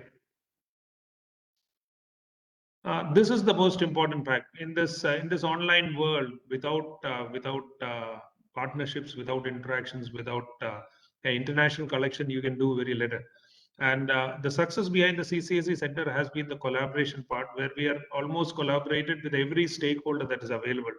That is, as I mentioned earlier, the Interpol wing, the ICMEC, the NICMEC, various NGOs, private NGOs also functioning in the field of child security. We are connected with the ICPF, the Indian Child Protection Fund, which is a associate of the Bachpan Bachao Andolan, which provides us a lot of software, digital skills, etc., and training also to do it. Then the Bachpan Bachao Andolan is also there, where they come in and do a lot of help with regards to giving us legal assistance and trying to look into the prosecution aspects of the whole thing. We have international connections with NICMEC and ICMEC, which gives us the tools. These tools are very expensive. If we go and try to buy it from the market, it will cost crores of rupees. But every tool, every software has been given free of cost. Looking into the efforts that we have done, they have given the tool free of cost, and even the training also to use these tools free of cost. So that has been the strength of the CCSE Center, where the collaboration has really helped us in functioning well, in being effective also. Next slide. This is also another training session that the ICMEC people came and gave to the police in 2019. They regularly come because this is an area. Online crimes becomes getting more complicated, more technical as days goes by. You can't rest on a single training. Every year you find new modus coming in, and the technicality, the complexity of the problem keeps on growing. And so it's very essential that refresher training in between the in-service trainings are continuously given to your team if they want to remain abreast with that changing technology. Next.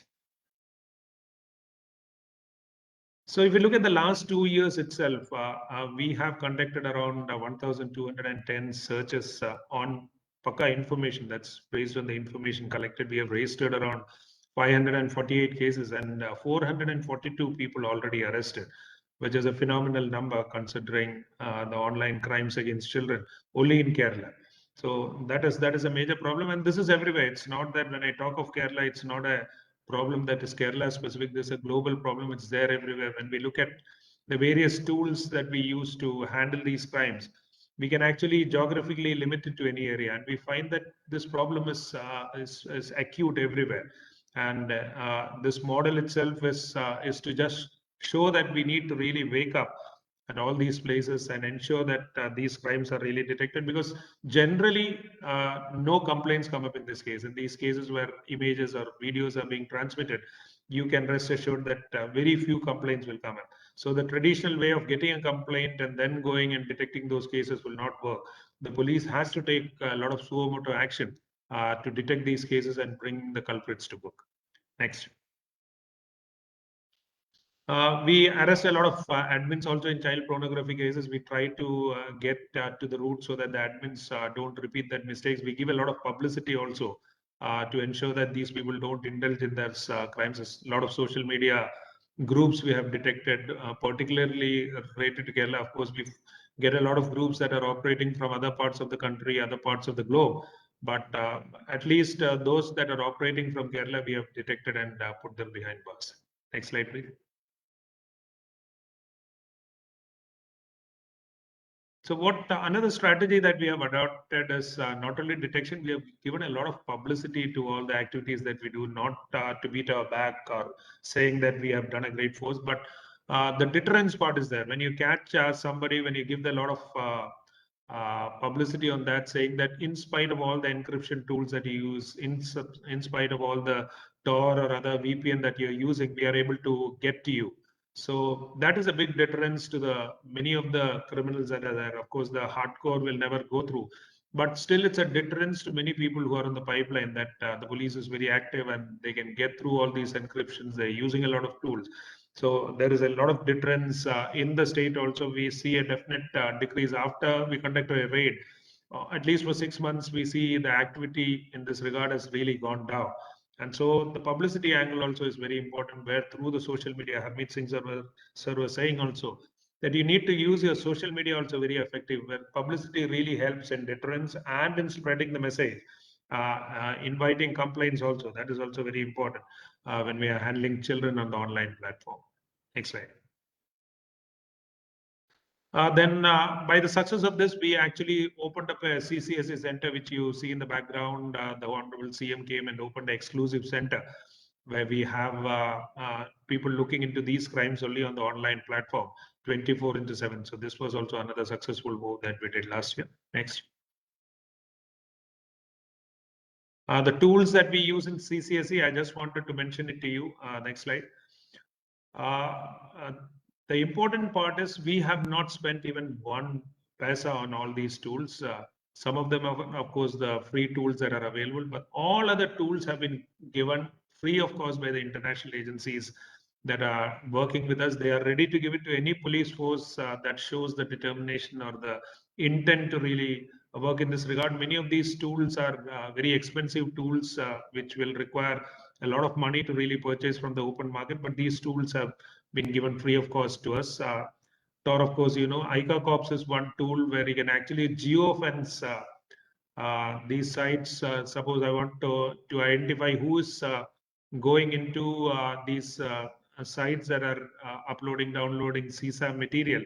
Right now, with the IP address, I can go to this ICA Corps site, I can geofence it to Kerala, and immediately live I'll get which are the IP addresses that are accessing those sites right now. And through those IP addresses, you can actually go and track it down. It's a direct tool that is available, run by many countries, and it is given free of cost. Apart from that, Solis is another such site, which is a dark web keyword searching site, which is also given free of cost to us from the European Union. You have the XF, of course, some of these, I think many of the social media cells, the cyber cells must be using. You have the image manipulation editing, the GIM tool, the InPaint tool. Aviator is also another such tool where the data processing tool, which is given by a group of countries in Europe, free of course. They are developing it also. That's another dark web analysis tool also, which is being used by Kerala Police to a great extent. Next slide. Next.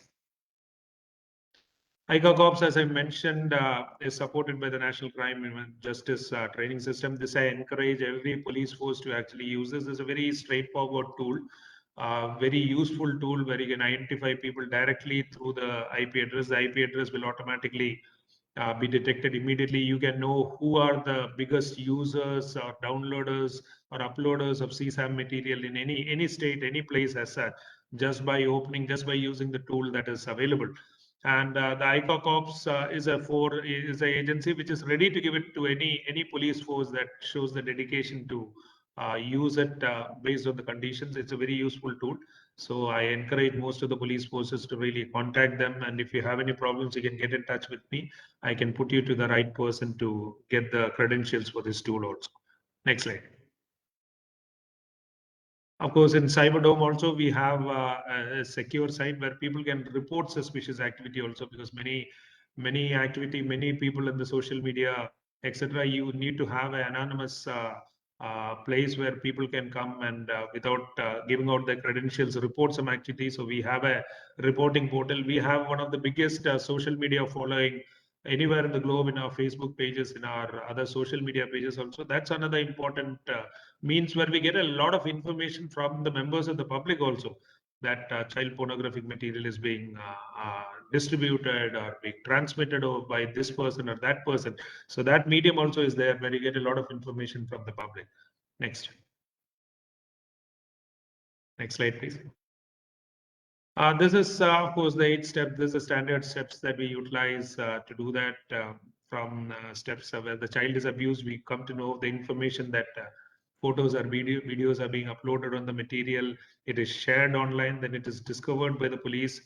We actually are tied up with the Interpol's ICAC database, where we try to search for the material that is there, whether it has already been marked by the ICAC database. If it's not there, if it's a new thing, we upload it. And then we catch the culprit, and then we take it back. We try to get the video or the photograph deleted from that site using the ICAC and the Interpol also. So these are the 7-8 steps that we utilize. We know most of the steps. It is known to all the police officers because these are the standard steps that we utilize in any cybercrime investigation. Next slide. On the positive side also, it is this just not catching. We have a positive program called the Kids Glow program, which is a positive program where we go to schools, we conduct online classes for protecting children also, because you have to tell them that you should not become victims of cyber crimes also. This we have tied up with the Australian E-Safety Commissioner, who provides all the resource material, the things that are available to run these courses. We go both online and offline. We have a portal running where children can come in and they can attend a course and get a certificate. It's not only children, the teachers have a course, the parents have a course, because these three are parents, teachers, and students. All three are important stakeholders in ensuring that the children are protected on the online platform. And this is also a program very popular in Kerala. We run it through the schools. We run it online also, particularly during this when the sessions are online. And this is for protecting children, saying they should take up all those do's and don'ts when they are going in the online platform, so that they don't become a victim to crime. We tell them about the various principles of no touch and how they should be safe on the social media also. Next slide, please. And some of the challenges that we face, that also I just wanted to make you aware, because most of you will also face the same thing. When you look into these problems, you will have millions of online sexual image content, the videos, etc., that is being seized by the police officers each time. Now, many of these pictures, many of these videos are of children, they are from India, they are from Kerala, because they will be speaking in Malayalam. They'll be having those local factors that will help you identify. But it's very difficult to identify the children, because you need to understand that that child may be continuing to be exploited. So identification of these children is also very important. Now we have, so for victim identification, we have tied up with a project called Project VIC, which operates from Canada, where we are trying to digitally identify using a lot of software and tools, trying to digitally identify the children that are there available in those videos, because you just can't go and show the picture to anybody and try to identify the child.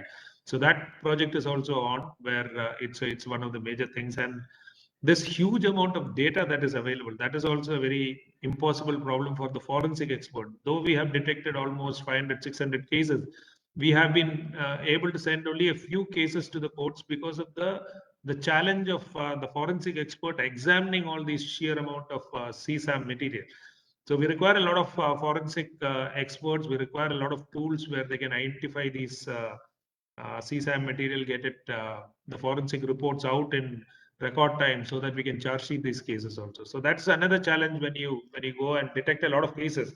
Another challenge is the forensic, the shortage of forensic staff and the tools that are available. So that is another challenge that is available, which should be a challenge to everybody. More and more encryptions are coming up in technology, and so this is a constant field where we need to really, it's a constant cat and mouse game where the technology has to change. We also have to change. As more encryptions come in, more technicalities come in, we have to change our tools also. We have to change our, we have to make our team also more equipped to handle the latest things. Then, of course, on the online platform, the geographical distance and the world being without borders is another problem, where we need to tie up. The police forces around the world, around the country need to tie up if we want to find out a lasting solution to quell this problem in the bud itself. So these are the primary challenges that we have. Of course, the main message that I want to give is this problem is very acute. This problem is there everywhere. And so a dedicated effort is required in the online platform to ensure that our children are safe. When we are going more online, when all the resources, when our life itself is going on from the offline platform to the online platform, it's all the more important that we work in this regard and ensure that our children are safe on the online platform. Thank you very much. Thank you, sir. Thank you, sir, for highlighting the importance of engaging children in various programs and counter child sexual exploitation cell to deal online crimes against children and child pornography. Now, third and the last speaker is R. Nishantini, DIG Police Kerala. Presently, she is holding the charge of DIG Thiruvananthapuram range, along with Commandant Women Battalion and Additional Director Social Policing. After doing academics in engineering, she joined IPS in the year of 2008. Later on, she has mastered in International Child Studies from King's College, London. Now I invite Nishantini to share her experience. Please. Be brief because we are running short of time. Running short on time, we will invite some questions from participants also. So please go ahead. Morning, sir. Can you see my slides, sir? Yes. Visible. Sir, morning. I'm Nishantini, the respected seniors, panelists, members from UNICEF and other participants. A very good morning to all of you. At the outset, it is indeed a great privilege that National Consultation organized by our Rajasthan Police Academy in partnership with UNICEF participating in this is really a great privilege. At the outset, I thank UNICEF for their continuous support in all our efforts. And I thank Mr. P. Vijayan, who is the master brain behind all the projects that I'm going to present. He is the Director of Social Policing Division. I'm here to present the Kerala model towards care, protection, and development of children. These are the fundamental philosophy that we really believe in. The enforcement of law, of course, being a law enforcement agency, we do that. Besides enforcement, for the protection of children, we also empower children in society and engage with stakeholders.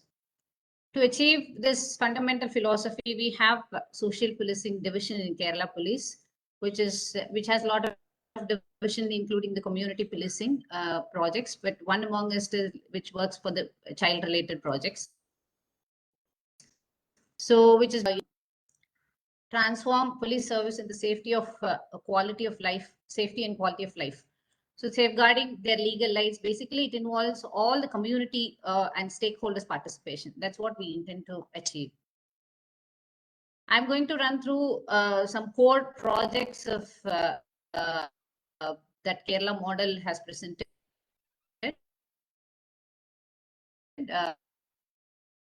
Care protection, student police cadet, child-friendly police station, school protection group, HOPE. Fifth such project is Chiri. These are projects that we have implemented during the pandemic time. Number one, the student police cadet program, which is applauded internationally, as we know, which is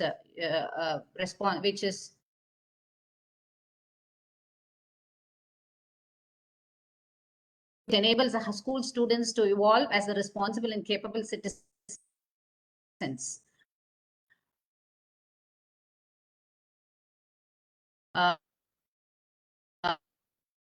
So this is a great platform of questions where we involve Department of Education, Health, local self-government, forest, excise, tribal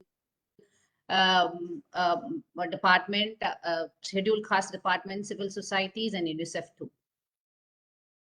So when we see this page, we can really see that what are the activity and outcomes that we are intending to achieve. We have tried to touch upon all the dimensions of the child development, be it physical, emotional, ethical, intellectual, enterprise, societal, environmental. So we are trying to include each and every dimension, some activity, some or the other activity, wherein we try to get the outcomes, individual outcomes, which in turn benefits the community, and the universal outcomes. So our framework is very clear that what we are trying to do and how we are trying to move this young citizens of the country. Second such initiative is child-friendly police station. This is our child-friendly police station. Basically, the objective is to create a wall of protection to every child. Sir, is my child moving? Is my slide moving with my presentation, sir? Sir?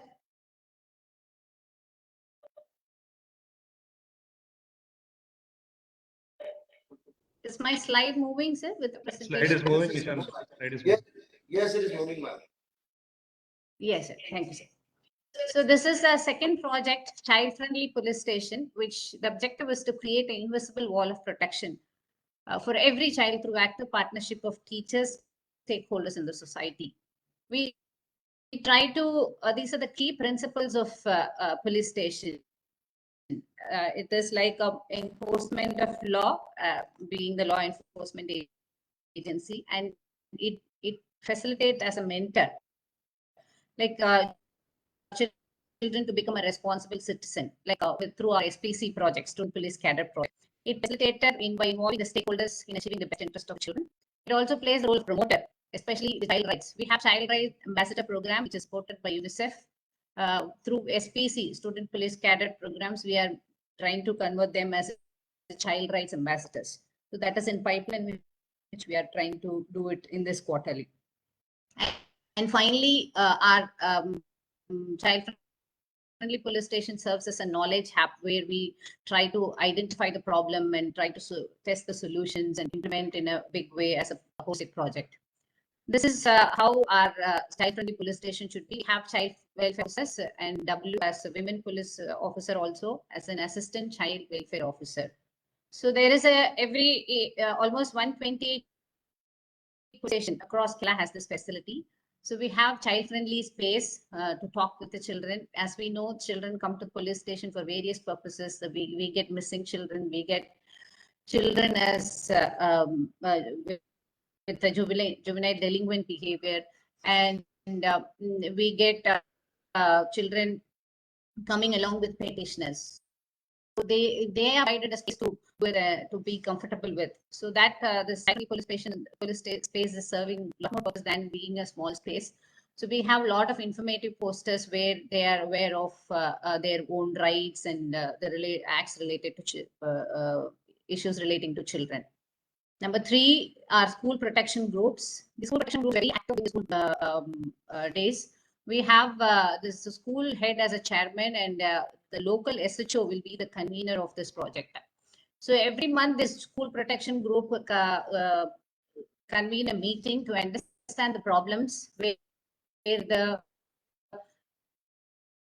even the school leaders participate and represent the problems in that local area, including the shops that selling the narcotic substances and gundas, or someone who is trying to recruit the young children for criminal activities. So we have a lot of information by conducting this meeting. Our SHOs are attending school protection groups meeting regularly. So these are the basic duties of SPGs: get information regarding the supply of narcotic substances, pornographic material, all those stuff, to keep watch over the persons who befriend children. Number 4 is our HOPE project, the prestigious project we can call Help Others to Provide Education. This is a project which we go out of the school. Like our projects are not sticking to the schools alone. We go out of the school. We really understand that average 95% of this public examination. We have been recognized that rest 5% children, they are nobody appreciate, nobody recognize them, nobody accept them. They feel a lot of rejection in the society. And this is where we need to concentrate, because they are the potential criminal, they tend to develop potential criminal activities or behavior. So the Kerala Police understands that the world is not meant only for those who succeed in everything. This world is meant to enable to succeed as well. So what we understood is not only used less. So this is our project HOPE, where we involve civil societies. It's basically we identify the dropout school children and children who failed in 10th standard and 12th standard. We have HOPE learning centers in collaboration with stakeholders where they conduct classes. So it's only we serve as an invisible wall of protection. Like we identify the children and they are regularly go a lot of confidence and self-worthiness among the children. We have a lot of role models, or in fact, the ambassadors of Project HOPE who has strived and who has become better in their life.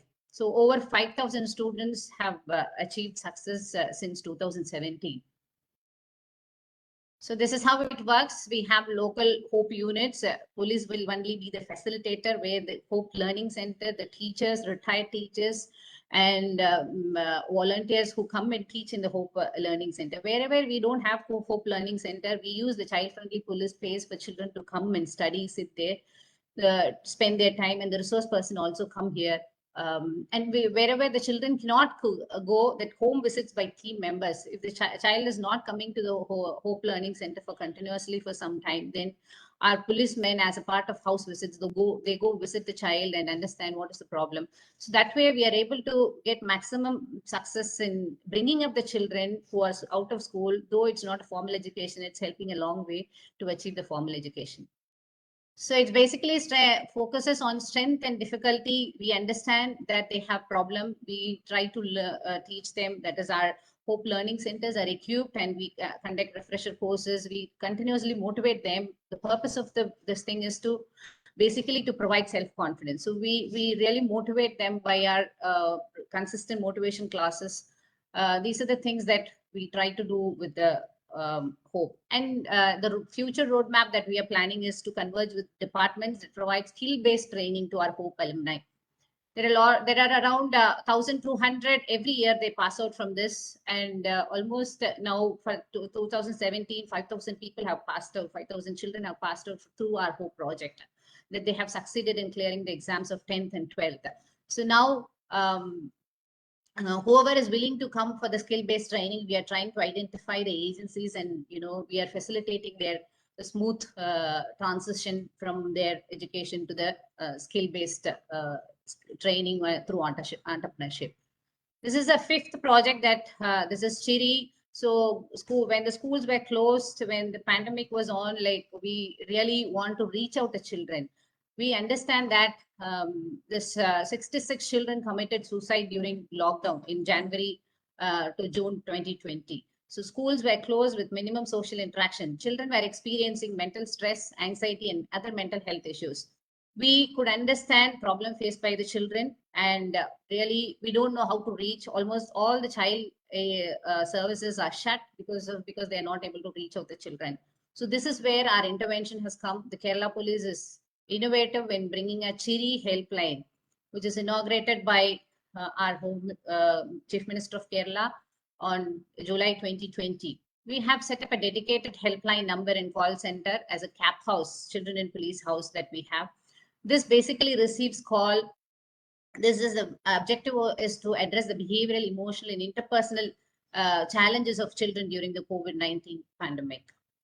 So this is our number, Chiri helpline 9497900200. This has been widely circulated, and every child almost they know this number, that in case of any distress, they are ready to call. This is functioning in 24/7 at CAP House. We have trained police personnel to hear the call, and we have the psychologist, psychiatrist on call to attend. They're all volunteers. They work with us. They're stakeholders again. So we actually receive, this is how it works. Chiri helpline, we receive the call, and these are the major areas where we need to intervene. Police intervention in case of any cognizable offense revealed by the child in the call, then we immediately direct that call to police station. The police station will get in touch with the child, and we ensure that the case is registered promptly. And the education support, of course, when the children are new to the online mode of education, so they had a lot of problems in education, like they are not able to understand, they're not getting any this thing. So those things are supported through our SPC community, student police community, where we have set up peer mentor group. The children who are trained again, this SPC cadets who are trained again, were there to give an on-call support to them through education. And the elder mentors, again, the teachers who were there, they were also trained to support how to give on-call support. And third issue that we had is family issues, where we have a DCRC counselor that I will be presenting, the domestic conflict resolution. So we have a dedicated setup to address the family issues of the children.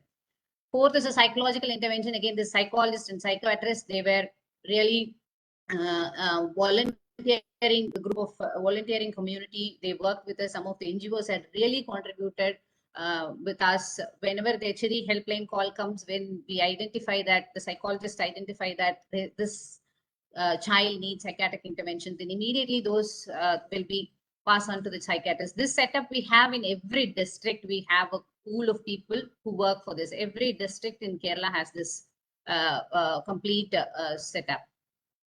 These are the number of calls that we got, 23,084 calls, and out of which 903,56 distress calls of these sorts. Like some may call for family distress, some may say that I don't get this subject, my father is a drunkard. There are a lot of calls that we try to intervene and address every issue and every dimension of child problem that we could address through this call.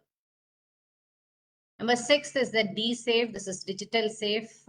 We understand after COVID, when the after COVID, when the enhanced schools were closed, they have enhanced screen time and internet overuse. So the children really got into internet addiction. There is no doubt that international community is also working on it to address this issue. So we have set up Internet De-Addiction Center in our CAP House Center, which provides counseling, interaction, all this stuff. One such initiative is our Digital Safe. This is basically to empower parents that online is not something very, threatening thing. They have to live with it, online education or online form of education, whatever. So we empower parents for safe and healthy use of digital gadgets among children. So this is the first step that we gave confidence that yes, children has to use the online, but it has to be protected. So how will you ensure? So these are the three core aspects that we developed through DSAFE. One is psychological, technical, and legal. So we started this program in 2021 November. We had 3 days module. Each day we cover one module: psychological, technical, and legal aspects for the parents, not for the students, for the parents. Like, how do you address the issues of children psychologically? How do you address the issue, the online or the gaming addiction? How do you address these things? Or in case if the child is seeing in some age inappropriate content online, how do you do that? So that is legally. Technically, how will you enable privacy settings? How will you protect your child from abuse online? So these are the 3 core aspects that we try to cover for the parents. So we conducted 3 days modules across Kerala that covered 82 training programs we could conduct till date. With the overall of 246 sessions. So we had 42 resource persons. We had a workshop to decide upon what really the parents want. And we selected the resource person for each and every aspect. For example, every district will have one psychological resource person, one technical resource person, and one legal resource person. So these 3 persons will conduct programs for these teachers. So they were trained intensively to understand the core purpose, like to create awareness, to understand to the nuances in dealing with the online system of education. So this is a major area of that we have done recently. We could train around sensitize around 20,000 parents so far. And in fact, it is a really notable point that we could conduct 2 special sessions in Kannada and Tamil languages covering the state border areas, where we share border with Karnataka, where mostly Kannada speaking people are there, and we have border in Trivandrum, Idiki areas, where Palakkad areas where people speak Tamil too, which shares border with Tamil Nadu. And this is the last project that I'm going to highlight today: domestic conflict resolution centers. Though it seems to be women oriented, but basic objective behind this project is to ensure that the children grow in a peaceful environment. As we all know, family is the basic unit, and family helps the overall development of children. And unfortunately, this COVID has created a lot of problems, and there are a lot of mental health issues among every one of us. Family is completely disturbed. We could understand from this type of crime that we after lockdown that we are witnessing, we could understand that mental health issues have gone exponentially. So this witnessing the domestic violence is a issue, a real issue for a child. Towards the growth of the development, towards the development, overall development of the child. So we want to really settle this issue. We want the parents or someone in the inmates to amicably settle these problems. So we have in every district, we have a dedicated unit called domestic conflict resolution centers. We have 2 counselors in every district who are 24/7. They are available. So we receive the petitions in the women police station or some other police station. So they will be referred to this DCRC. So it's very quite active, and we have addressed so far 10,103 petitions so far we have addressed. It's quite interesting that some police stations, children themselves will come and say that my father is drinking, my father is beating after getting drunk. So it's really very, forthcoming thing that children are aware that, yes, it is a problem which I am suffering. So I have to tell someone. Please conclude. Yes, Out of time. Yes, sir. Children and COVID, we were not silent during COVID. We had involved in engaging, supporting, and inspiring children through some small projects. These are some of the small projects that I would like to present it. We engaged through them through online through our SPC. Here, I am here. We are unique. That's because we are problem oriented. We understand the problem. We really focus on the solution. We involve partnership. We have political consensus. We develop that, and we try to get political consensus in each and everything that we do. These programs are cost effective and they are result oriented. This is a unique attempt to build convergence among stakeholders. We conduct state level virtual meeting with the Kerala Police, convenes the meeting with all the stakeholders to understand the problem, to how we can mutually support and grow together towards serving the best interest of the children. So we conduct regular meetings at district level and also the police station level, including the panchayat presidents, panchayat members, who standing committee members. All these people attend this program through online. So let the numbers speak. We have done a lot with the numbers. These are the this thing. So this is one such project which is in pipeline. This is DDAD, Digital De-Addiction Centers. As we know that children are becoming addicted. So we really look into the aspect of digital de-addiction process where we get the professional advice. We try to involve parent, teachers and other agencies to address this problem. This is in pipeline. Recently, we got 1.5 crores allotted to this thing. This year, we got 80 lakhs. In principle, it has been approved in the budget today. So we are trying to set up in every range. There is one digital de-addiction center. These are the primary functions: sensitization, mental health intervention, and police intervention. Wherever this reveals a cognizable offense. So I'm skipping this because of this time. This thing. This is the vision 2025 that Kerala. We are trying to expand, and we know we should not leave any child out of the school through Hope Project, transforming all the police station as child friendly. We are doing capacity building in all aspects, including the digital de-addiction things. So these are the things that we try to achieve, realizing the vision that steps ahead. We try to influence the government and policymakers. We forge collaborations. We believe in stakeholders' participation. Police is not alone in fighting. We involve so many people, including the NGOs, including all sort of people who work for this. Every individual, even an individual who want to work towards ensuring the care and protection of children, we include them. We welcome them. So we promote research and publication to understand the problems that is ongoing, and we believe in branding and public relationship. Thank you so much, sir.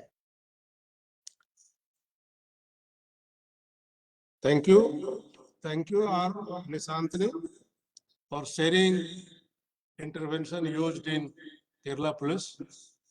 Since we are running short of time, I would like to skip the interaction session. Participants can directly contact their speakers for any clarifications.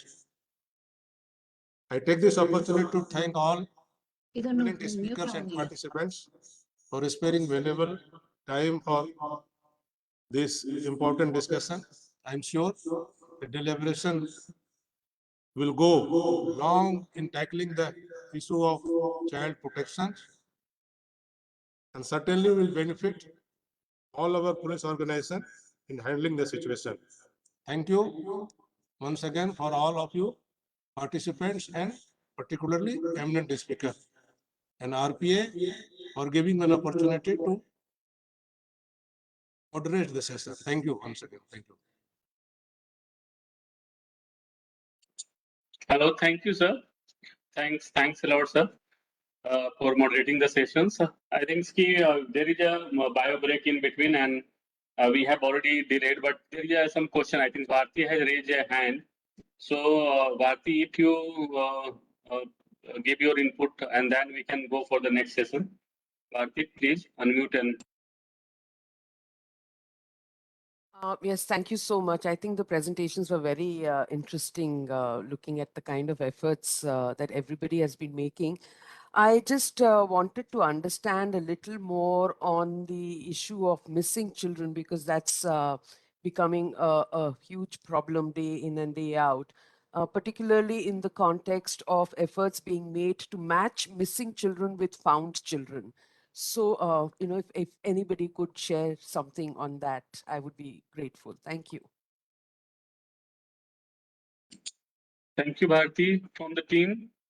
The speakers, if you have any innovation, anything that you have done in the area of missing children, Nishantini ji, if anything's happening in the Kerala, Manoj Abraham sir, if anything happening. Otherwise, we can also put this question in the next session. If any of the other panelists has really worked very good work in the area of missing children.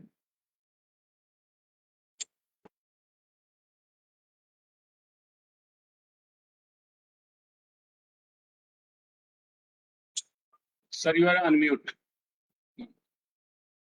Vipin sir, you want to say something? You are on mute.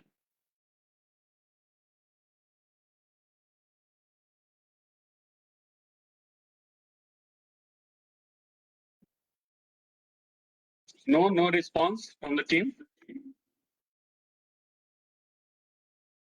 So can we take a 5-minute bio break and then we move to the next sessions, or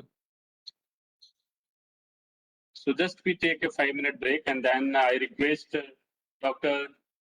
KPA Ilyas. He is an assistant professor in National Police Academy, and he has really done a lots of work in the area of child rights and child protections. While being a assistant director, he has organized various workshop meeting and seminars and the discussions. So I think for the next sessions, he will be facilitating, and then we try to keep the session in the time. So I request the panel member to give their presentation in brief and create a space and a scope where they the participant can ask their questions. So I also request Mudit, after the completion of session, you can also allow participant to ask and share their experiences and questions. So if anybody want to have any questions and they want to share their experiences, it's open. You can raise your hand. We try to unmute you and then you can share your view also. So now for these sessions, I request Dr. Ilyas. He is assistant director to the National Police Academy, and he will take a lead and facilitate the next sessions. Thank you, sir.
So can we now start the next session? I'm audible. Yeah. Yes, sir. So I request Dr. Ilyas. I think. Please, sir. Now you can moderate for the next session. Yeah, good afternoon, esteemed participants, the very esteemed panelists, the organizers, Rajiv Sharma sir, ADGP and Director Rajasthan Police Academy, Sri Sanjay Kumar Nirala, Child Protection Specialist, UNICEF.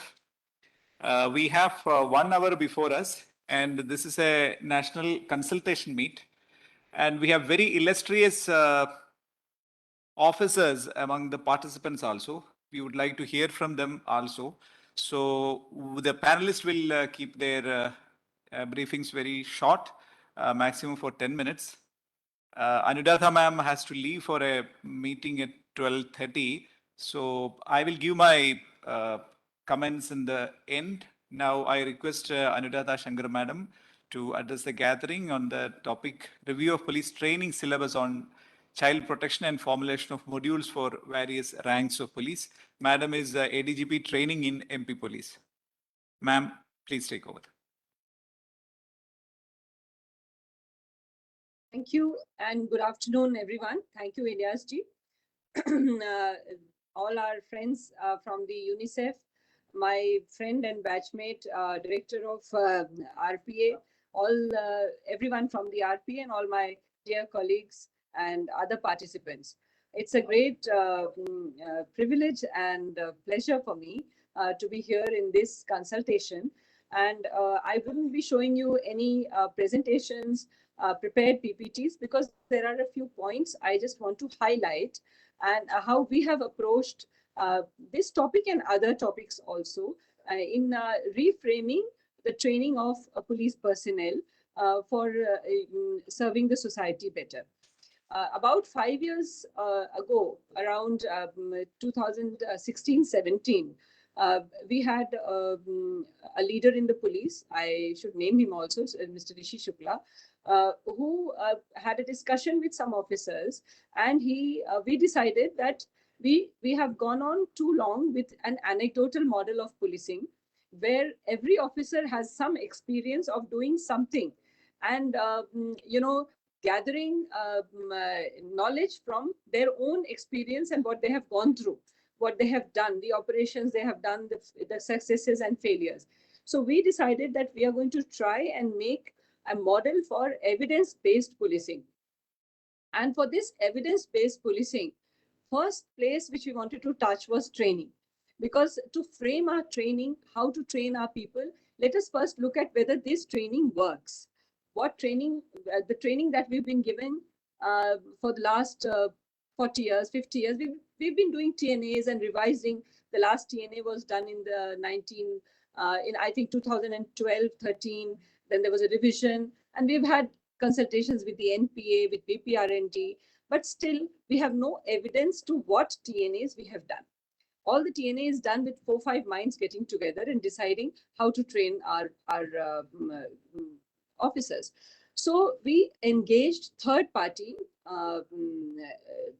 experts from the academia, from think tanks. We had think tanks like JPAL working with us. We had academia from India and abroad, Tata Institute, National Law University, Delhi, and some universities like Oxford and Virginia. And we decided to work with them on this evidence-based policing. One of our key partners was always UNICEF. And with UNICEF, we wanted them not only to participate in the surveys and questionnaires that we were holding amongst our people, but also to give us the parameters for the same. So UNICEF has also designed the parameters for these questionnaires and these surveys for us. So we after this, we decided on the basic fundamentals of what we have to do. And these basic fundamentals, we've had people like, people who've been working with human trafficking cases in Manipur, from Manipur to Madhya Pradesh, like FXP Suraksha, and such kind of organizations. So on these basic fundamentals, we decided to have a constant consultation. We've got a small consultative group in which there are people from UNICEF, from think tanks and academia, and from our training group, or our officers also from the field and from the headquarters. This consultation is an ongoing process, and we are talking to all stakeholders. Like we are talking from the constable rank to the to young IPS officers on what actually are the shortfalls, what are the gaps, and where can we correct those gaps. In this, one of the first things that we have realized is that the approach has to be a multi-agency approach. What happens in most cases in the police, and we've been doing that also, like police all over the country, what happens is that we take on lots of things which we are not equipped to take on. There are departments like skill development department. There is the social welfare department. There is the youth welfare department. All these departments, everybody is working in silos. So we decided to take a multi-agency approach, and in our committee for making our syllabus for the constabulary, for sub-inspectors, for DYSPs, we have engaged all these departments also. Because as far as children are concerned, there is a high level of intersectionality and interjection into each other's jobs. Like when you get to know about a child's abuse, you retrieve the child from that abusive environment and you put the child into a shelter home or child line or wherever. There is another department which you have to contact. There's health, there's social welfare, there's youth welfare. There are various types of, depending on the state that you're in. So all these departments must come together and there should be real time interaction between them. Now this training, if only the constable gets, it doesn't work. So we are designing a training module wherein this interjection, intersectionality, this multi-agency approach will be held. It's not there right now. We are working on it with the Madhya Pradesh unit of UNICEF. And it's an ongoing project. And I hopefully in April, we should get it. And the first batches to be trained on this syllabus should be starting their training in April. So this is what we are working at. This is our model. And I will leave it at this because I want you to just tell you what we are actually working at, how we have approached it, what is our thinking behind it, what is the ethos we are working in. And focused on that, everything that we are doing for child rights and child protection has got some agency, third party, not police agency, not government agency, but third party, academic or think tank, who have come and done surveys for us on the actual incidents of abuse of children, on police response to complaints of children, on protection and security of children. On all that, we have real-time surveys, and based on those surveys, based on the gaps thrown up by those surveys, we are designing this, we are doing this DNA, and we are designing this training module. And we shall be starting it. And in fact, when we start it, we would invite everyone to actually come and at least have a look-see as to what we are doing really. And we would always welcome more suggestions from whichever side it comes. So this is what I wanted to say, Ilyas ji, in the beginning. As I promised you, I'm not going to give a long presentation or a long speech. I'm just going to tell you what exactly we are working at. Because here we are consulting on some things which could be practical and which could be actually taken to the ground. Thank you very much, ma'am. In that brief 7 minutes, you have given us very precious inputs. Oftentimes, we get into thinking that we already know what to teach. But unless we embark on a proper study, a proper TNA analysis, we would not know what we have to teach. What is the child protection scenario? What are the vulnerabilities that is there in the country? And how we should conduct the training. And secondly, ma'am, I've emphasized the point that there is already a large set of institutions working in child protection. So when these force multipliers are there, there is absolutely no need of police only to take up the thing. To highlight this point is extremely important in training, and I'm very glad that you are doing that. No, now I will request the second speaker, Surendra Kumar sir. Sir belongs to the 98 batch of Assam Meghalaya cadre. And when we come to the police training, one of the major lacunae is the absence of an authentic body of information. As Anuradha madam rightly highlighted, it all becomes anecdotal. When I was SP, when I was doing this thing, that is there, that does carry weight, but to qualify as true knowledge, maybe we have to go a little further ahead. And a very important milestone in that, I would say, has been created when Sir has authored a book on child protection. So I am very happy to see that book, and I'm very glad to have Sir here.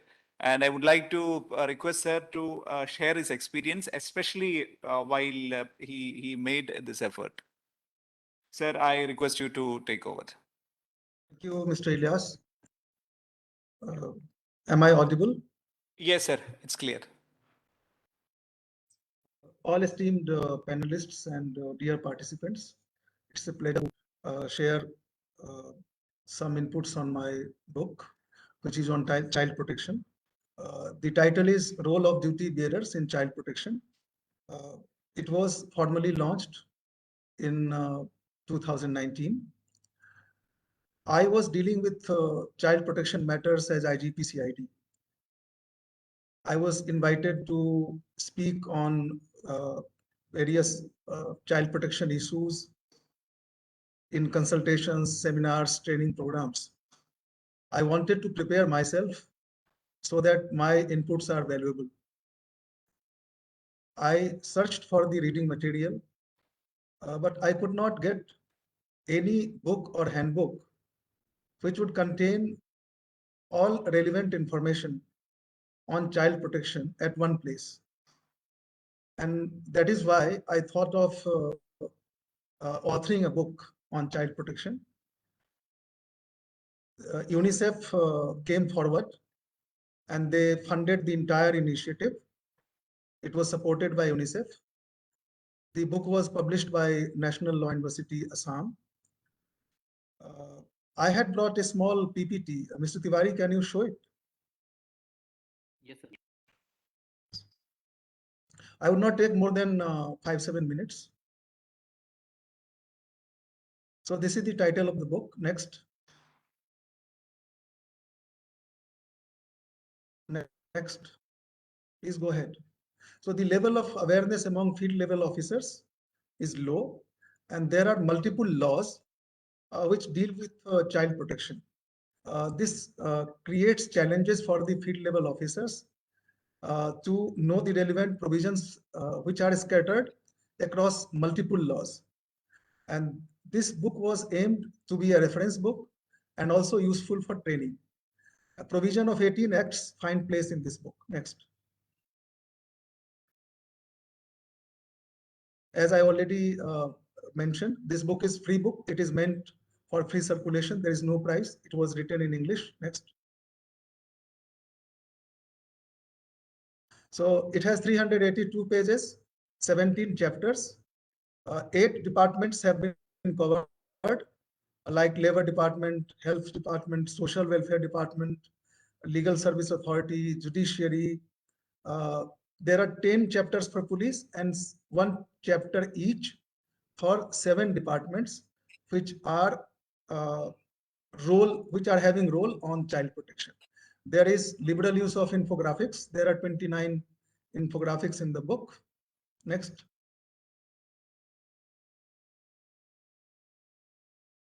So these are the chapters, some of the chapters. Next. Next.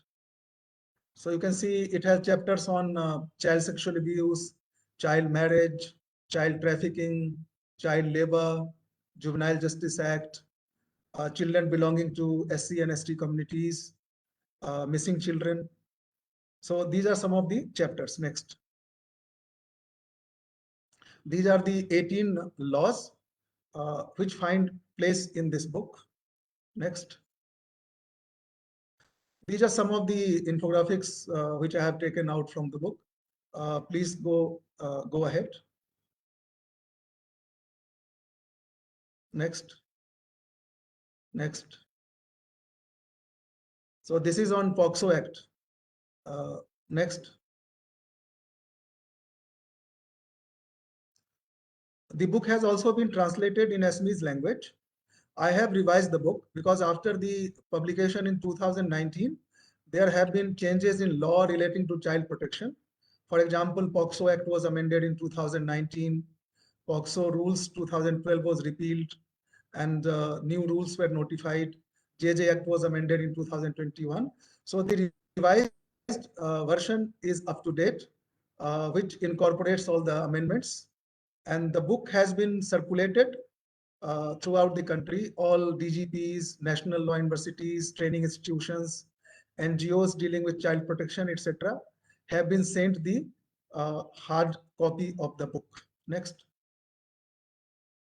The book is also available online. It is available on the website of Bureau of Police Research and Development, National Law University, Assam, and Assam Police website.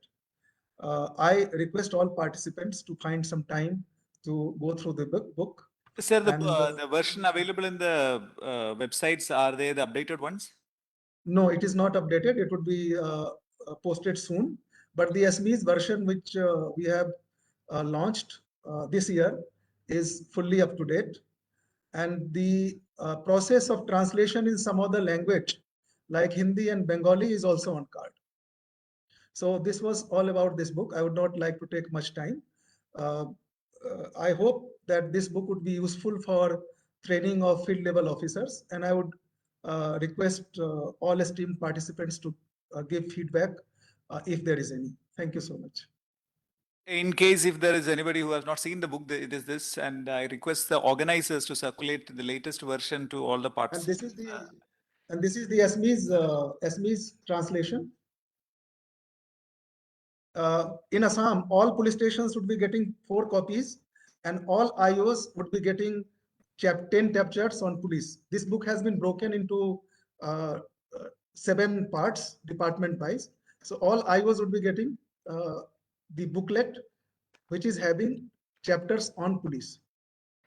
Thank you, sir. And I also request all the esteemed participants and UNICEF to make it a point to come out with much more books and other resources. Authentic body of information needs to be there.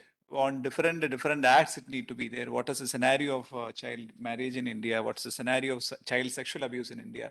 For example, when I tried to make an assessment of what is the material that we have on the actual situation of child sexual abuse in the country, after the ministry study in 2007, there is nothing available. Without that basic knowledge, I don't think we can go far. So we have to work hard in this domain. And if we put our efforts together, I don't think it will be a difficult thing, because we have resources at our disposal at the state level and at the national level, and also by these organizations like UNICEF, which are extremely resourceful. So we'll go to the third speaker, Sri PV Sunil Kumar sir. Sir is presently posted as ADGP CID AP. He's an officer of 1993 batch of the Indian Police Service. He has been a highly decorated officer. If we see the third leg in training, the first thing is like to have a clarity on the curriculum and what you want to teach, which Anuradha madam presented briefly but very effectively. And the second part is to have the training material ready, and the third part is the art of delivering it imaginatively. And I think sir is going to speak us on the modalities they had applied, the role of duty bearers, the e-based training that was introduced in Andhra Pradesh. Sir, Kumar sir, I would request you to take over. Yeah, thank you. And good morning to all my esteemed colleagues. I would like to make a presentation on what we have done, how we have used the technology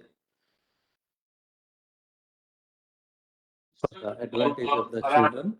Anuradha ma'am has raised her hand, so can I interrupt in between? Ma'am, if you want to say something, because your hand is raised. I mean, I didn't want to disturb Sunil ji, but I raised my hand when Surendra ji was giving his presentation, that if he has a soft copy which he can share with us, and because it is copy left, it's not copyright book, so we can publish it here in Hindi in Madhya Pradesh for us, for our forces, if it's okay with him. So we can, if RPA can become the messenger or the UNICEF, then we can publish it in Hindi in Madhya Pradesh. Sure, ma'am. Actually, this is not a book. This is basically e-learning module. No, actually, I was talking about Surendra Kumarji's presentation. Okay. I had raised my hand then. I think it was Yes, noticed. ma'am. That's it. Ma'am, good afternoon, ma'am. It would be my pleasure. It would be my pleasure. We are looking for partners who can get it translated in as many languages as possible. Hindi, we can do it if you can send it to us. Yes. Directly Yes, also you I can would send send it. it Yeah. I would send it to you, ma'am. Yeah. Okay. Yes, thank you. Thank you. Madhya Pradesh is a Hindi state, so we can do it. Yes. Sorry, Yes. Sunil ji. I mean, I never intended to disturb you, but sorry. Sorry, Ilyas, and then now you can, yeah, sir. Yeah, if ijazat hai to I will proceed. Yeah. This is about the e-learning, which we are in the facility which we are using in Andhra Pradesh for training purpose, and especially for the Juvenile Justice Act also. As far as Juvenile Justice Act is concerned, we have developed a module on the need of the Act, need of the Juvenile Justice Act, and the 5 key focus areas of Juvenile Justice Act. Those are care, protection, treatment, rehabilitation, and reformation. And who are the stakeholders of this Act and what are their roles? Because this clarity was not there in the force, because every police station is supposed to have one child-friendly officer to be in Mufti, and there should be a child-friendly corner, etc. are there. But none of the child-friendly police officer, station writer who is designated a friendly police officer is not even aware of his role.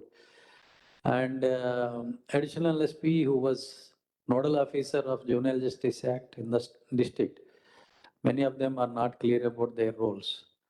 So first thing is to give them the realization of what they are supposed to do. So we have designed this course to help them to know their roles. And apart from that, many officers are not aware where exactly juvenile homes are located. So where to send the children. So we have prepared one chart also, one very big chart. It's a kind of flow chart. It begins with finding an abandoned children or children who needs care, care and protection, and how to distinguish a child who needs care and protection from child in conflict with law. So how to deal with them, because these two are different streams. So we have developed curriculum to give the role clarity. And as far as child care is concerned, it is not the police job alone. Police is also one of the agencies which involved.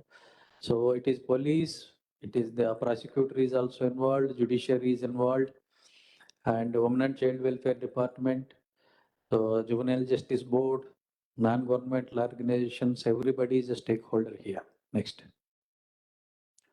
So basically in this training program, we have covered the age determination, because once we are going to apply Juvenile Justice Act means age is the criteria, how to determine the age, and process with CICL, and that is child in conflict with law, preliminary assessment, procedure in heinous offences, process at children's court, what is the process with child welfare committee and CNCP, a role of child welfare committee and special juvenile police unit, what are the offences against children, and what is the mechanism for appeal and its procedure. So this course has a video lecture on the e-learning platform. It runs about 1 hour 10 minutes. The course material, FAQs, JJ Act reading, PowerPoint presentation material also available in English on the course module. Medium of instruction is primarily Telugu, English is also available. And after going through the course, there is a testing. The methodology for test is to conduct, take a test, online test on English or Telugu. So 20 MCQs are randomly picked from a question bank, and that is how they qualify or disqualify on the test. Next. Yeah, delivery. So far, we could train 45,000 officers. That runs from constable to additional SP. We have 8 centers in the state of Andhra Pradesh. At a go, we can train 200 trainees per day. A certification is automatically generated once the trainee has completes his test, which is all automatic. There is no need of any manual intervention. Next.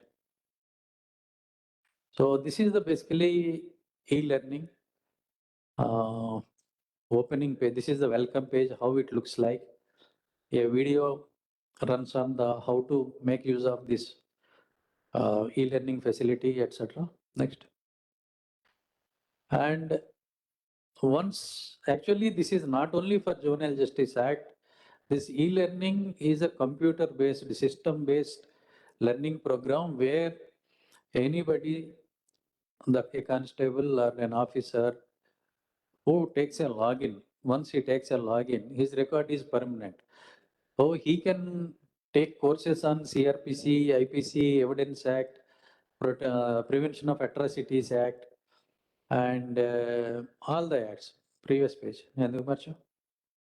So all the acts, whatever act he wants to master, he can learn.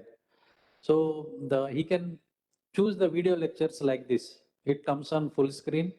So the lecturer will, these are all the eminent speakers in the state. So normally a constable in remote area cannot have the opportunity to or advantage of listening these eminent speakers. So these speakers lectures are videographed and they can listen to the or go through the video lesson again and again as many times as they want. And after taking each and every chapter, they can take a test. So actually, suppose somebody wants to learn about CRPC, there is an assessment test by the system. So 10 questions are given. Out of 10 questions, the participant answers. Depending on the score, the system will decide whether the one who is going to learn is a beginner or intermediate level or advanced level. So 3 different courses for IPC, CRPC and major acts like Evidence Act are designed so that one need not learn from the beginning. So for the beginner, we will explain the act and then later Honorable Supreme Court and High Court judges judgments, that is case law, application of law, everything is there. Suppose the learner is of an advanced stage, we will briefly introduce him the section and then straight away we will go to the application of that section. Settled case laws, what is exactly is there right now? For example, arrest. After Arnesh Kumar judgment, what is the situation? What is 41A CRPC? What is 41A? What is 41B? So like that, the advanced learner will start learning that portion. Next. So these are the reading materials. After listening to the course, video lecture, he can read from PDF documents and then he can take a final test. Next. And this is how the question paper, the test looks like. A multiple choice question is given and he has to select the answer. Here the technology we used is every time he takes the test, the questions will not come in the same order and the answers also will not come in the same order. The questions will change, answers also will change so that he cannot master the question paper and answer it. He should learn the subject to qualify the test. Next. Yeah, this is all the question paper only. Next. This is how the certificate is generated and stored in his learning curve, learning dashboard. As and when he comes and logs into the system, all his certificates he can see. And suppose he learns CRPC, he cannot learn in one go. Suppose he learns a few sections and he goes for work. Again, he comes back and starts resuming his learning. He will exactly start from where he has left. This is the advantage of e-learning platform. So we are using it very extensively in all police training institutions. This is the contribution of Crime Investigation Department to the training academies. Next. So this is how it exactly looks like. This is well advanced Hewlett Packard all-in-one model computer. So you won't see CPU separately, screen separately and all. So everything is in the screen only. And in the e-learning classroom, they will use headphones so that the others are not distracted. And this is exactly how the e-learning classroom looks like. Next. And you can see the lecture is going on. So different people are taking different lectures. Next. Yeah. This is all about the methodology. And we have conducted several the programs with Honorable High Court Chief Justice Ramesh Ranganathan sir to the present Chief Justice on Juvenile Justice Act with all stakeholders. So they all appreciate the initiative taken by APCAD and AP Police. And we have been invited to various sessions on Juvenile Justice Act that occurred in Kerala and Bangalore.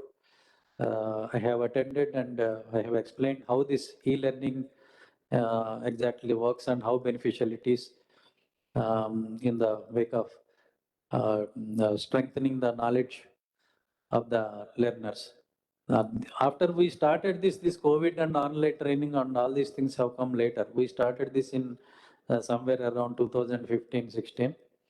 And after this, the entire world has shifted to this e-learning, online learning module. But for police, we need this because police, in police, you don't know when will you find time and when will you rush to the work.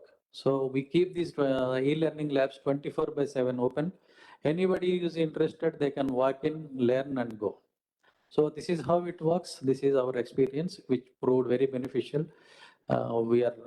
Soon we are going to complete 50,000 trainings on this model. Thank you very much. Thank you very much, sir. Now, it's time for the participants to please give their valuable suggestions, or if you have any doubts, any questions to the speakers. See, I do not find much importance when it comes to child protection, whether the officer is a senior officer or a junior officer. Wonderful idea comes from all ranks. It all depends on maybe more than anything, the commitment they have towards child protection. So feel free. Any ideas, they are very important. So if you have anything to say, please feel free to express yourself.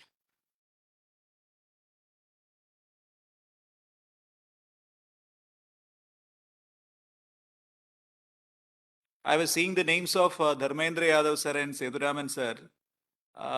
These are officers with profound insights. Dharmendra sir single-handedly started the Operation Muskan, and that's a very inspiring story in itself. I hope, I wish we had time where he could explain the whole thing.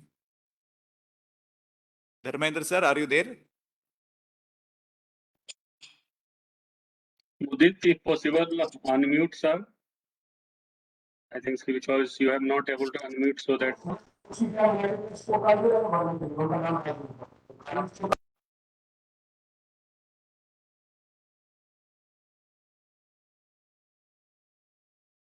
We can't hear you, sir.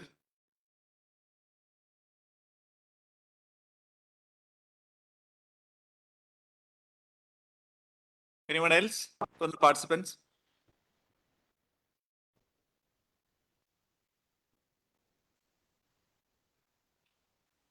So, when we speak about child protection, I think it is worth going through once again why exactly children are important. And frankly, I have never understood. Excuse me. I think the settings are like that. My technician is saying participants cannot unmute themselves. Please just check it once. Is that true? Yeah.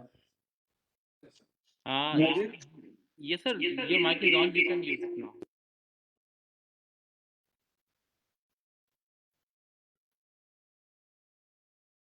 Mudit, just check. If somebody raises the hand, then you have to unmute. User can It unmute, is sir. how. He is saying that user can unmute. Yeah. Dharmendra sir has unmuted himself. Yeah. Dharmendra sir?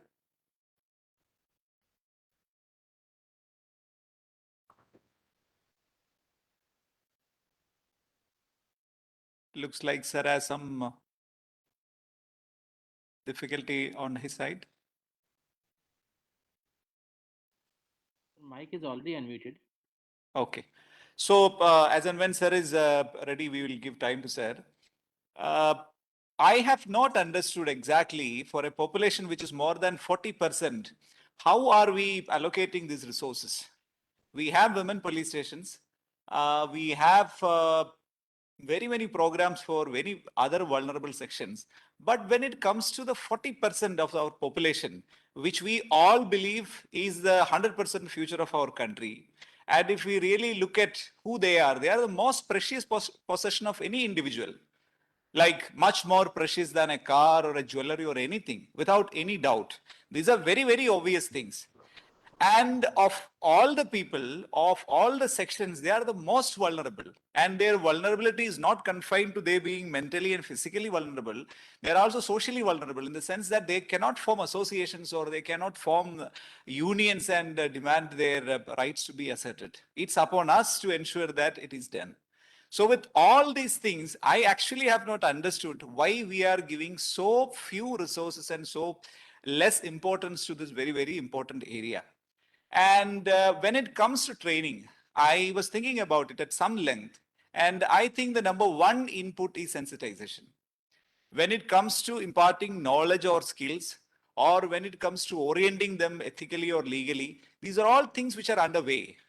But maybe we can spend a little more time in sensitizing ourselves and sensitizing our colleagues. And when it comes to police, I also feel that, for example, if we look at the way POCSO Act is designed, it is creating a special cadre of judges, a special a set of court institutions are there, special public prosecutors are there. But I just don't understand why the Act did not mention a special set of police officers to deal with this. It did not even link the existing institutions like Child Welfare Police Officer or SJPU to this specifically. It did not mandate as such. And I have not come across any state where the Child Welfare Police Officer is having an exclusive mandate as is given very clearly in the law. The law is unambiguous that the charge has to be an exclusive charge. But he has been designated as such, but he will be like any other ASI or any other SI, he will be having so many other charges and he never get any time to give any dedicated time to the children. And this we are doing for the 40% or 41% of our population, who we think that is our very future of the country and all. So there are things which are very, very obvious where we can do easy course corrections if only we think that this is actually a little too urgent. And in my little experience, I have not seen any person who is more aggrieved than a person who have lost his child. Nobody.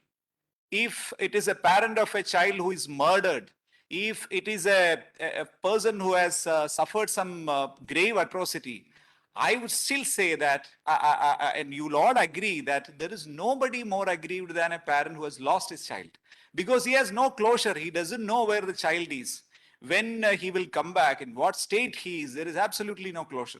So his life or her life is a living hell. And these are things which are before us, right before us. And I think if only we are able to slightly improve our, what should I say, sensibility towards children, we can do wonders. We can do wonders in this scheme. But having said that, we also need to have more clarity, as Anuradha ma'am said, what exactly we have to teach and how to teach. And as exemplified by the good work done by Sunil Kumar sir, Surendra Kumar sir, that book has been authored. So more effort has to be there from other offices like that. And Sunil Kumar sir presented a wonderful scheme where e-learning is happening. And I think this is a future. It will have, we'll have to titrate that in the future. Just because we have e-learning platforms, it doesn't mean that people will learn. We may have to add incentives into that. We may have to make it an essential part of, unless somebody has, let's say, has passed this course, he will not be able to take charge as a child welfare police officer. This kind of things we can build in, but still, it's a very, very important initiative. So this is what I wanted to say. If there is anybody, any participants or any speakers who want to say anything else, otherwise we'll close because the schedule is running behind the plan. So if there is nothing else, we'll be winding up.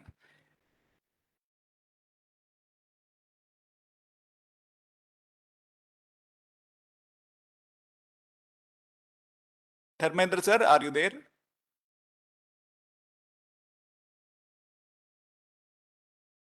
Sethu Madhavan sir? The other day, when we launched a Center for Children in the Academy, I was calling up officers whom I thought have done good work. So Sethu Madhavan sir was telling me, one of the areas you have to focus is children from vulnerable families. Because, and from my little experience also, I have felt that, for example, POXO cases, where the child is sexually assaulted, there are correlates which you feel like getting repeated. There is a pattern to it. The child is like, there is nobody to take care of that child. Either the parents have an illicit relation, or the parents are so poor that they are not able to take care of the child at all. So the kind of focus a child used to get is somehow absent. And in all those situations, suddenly something goes wrong and the violence takes place. It is not just, it's not random. There is a pattern behind that. So one of the most important correlate, which he said, is vulnerable families. And if we can reach out to those families and identify, that will be a most important effort, because preventive efforts are only the things which is actually worth the salt. Unless we are focusing on that, whatever good is your prosecution, whatever efficient is your investigation, we will not be able to touch even 1% of the cases that are there.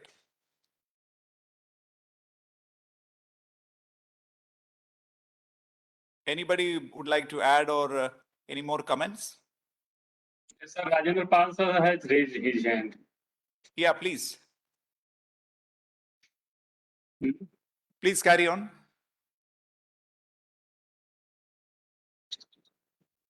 Rajendra sir, now you can speak. Hello, am I audible? Yes, yes, sir. Yes, please carry on.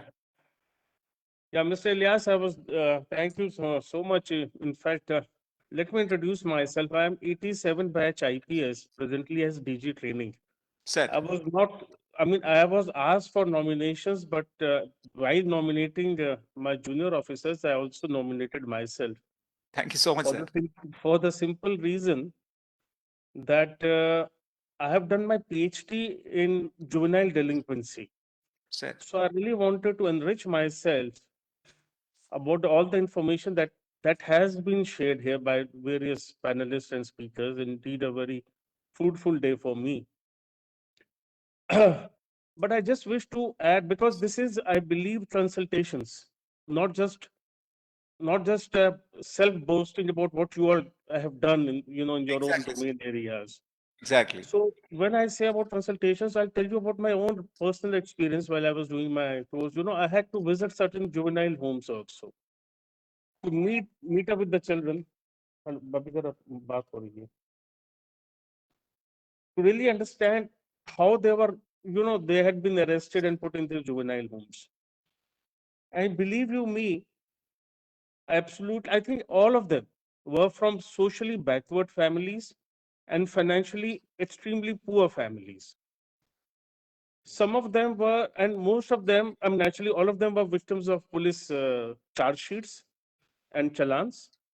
Some of them were poor fellows, young children, who was selling bottles in railway compartments, during train journeys, and they had been booked up by RPF and sent to and produced before the magistrate, and then magistrate had naturally remanded them to the juvenile justice homes.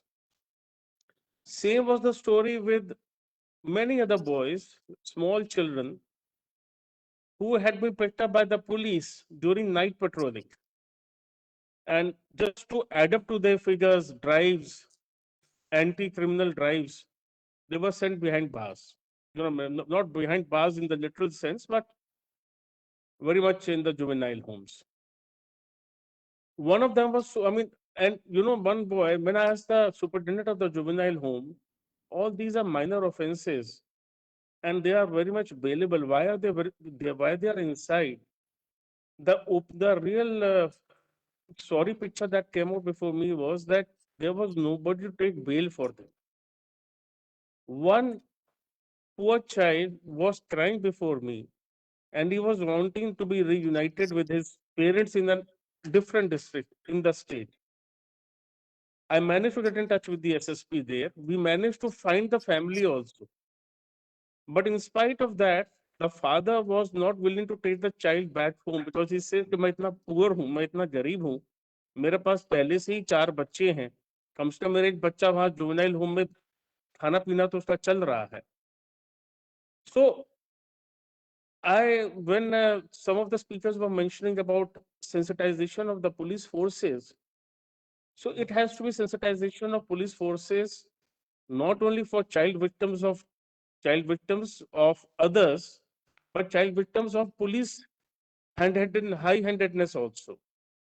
So if that is done, I'm sure a lot of problems will be solved at the at the Thana level itself. Same was the situation when I visited the prisons. There were others who had been in the prisons, and this was, I think, way back in 2006.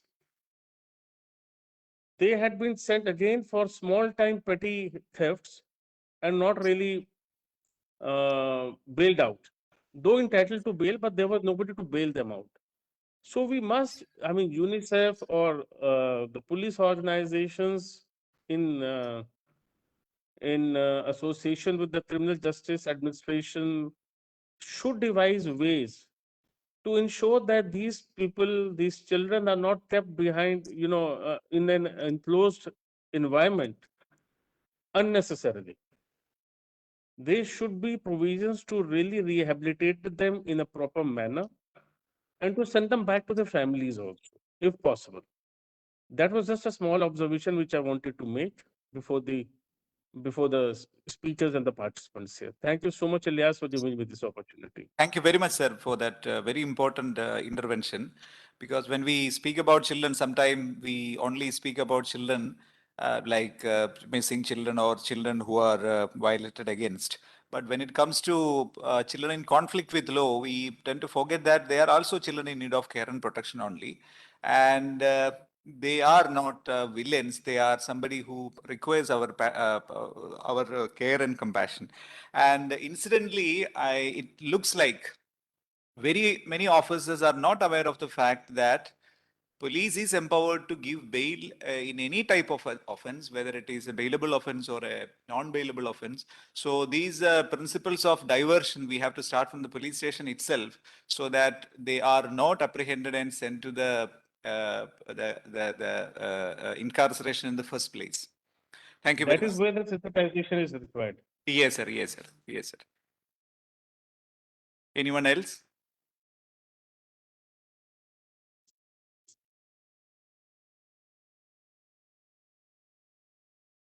Any attendees have questions, they can raise their hands.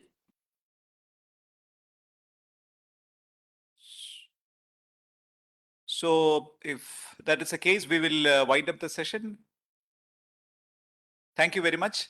Thank you very much for all the esteemed speakers, Anuradha ma'am, Sunil Kumar sir, Surendra Kumar sir, and the officers who were kind enough to give their valuable inputs. And once again, I express my gratitude to the Rajasthan Police Academy and UNICEF in organizing this wonderful initiative. Thank you very much. Thank you, Elias-ji.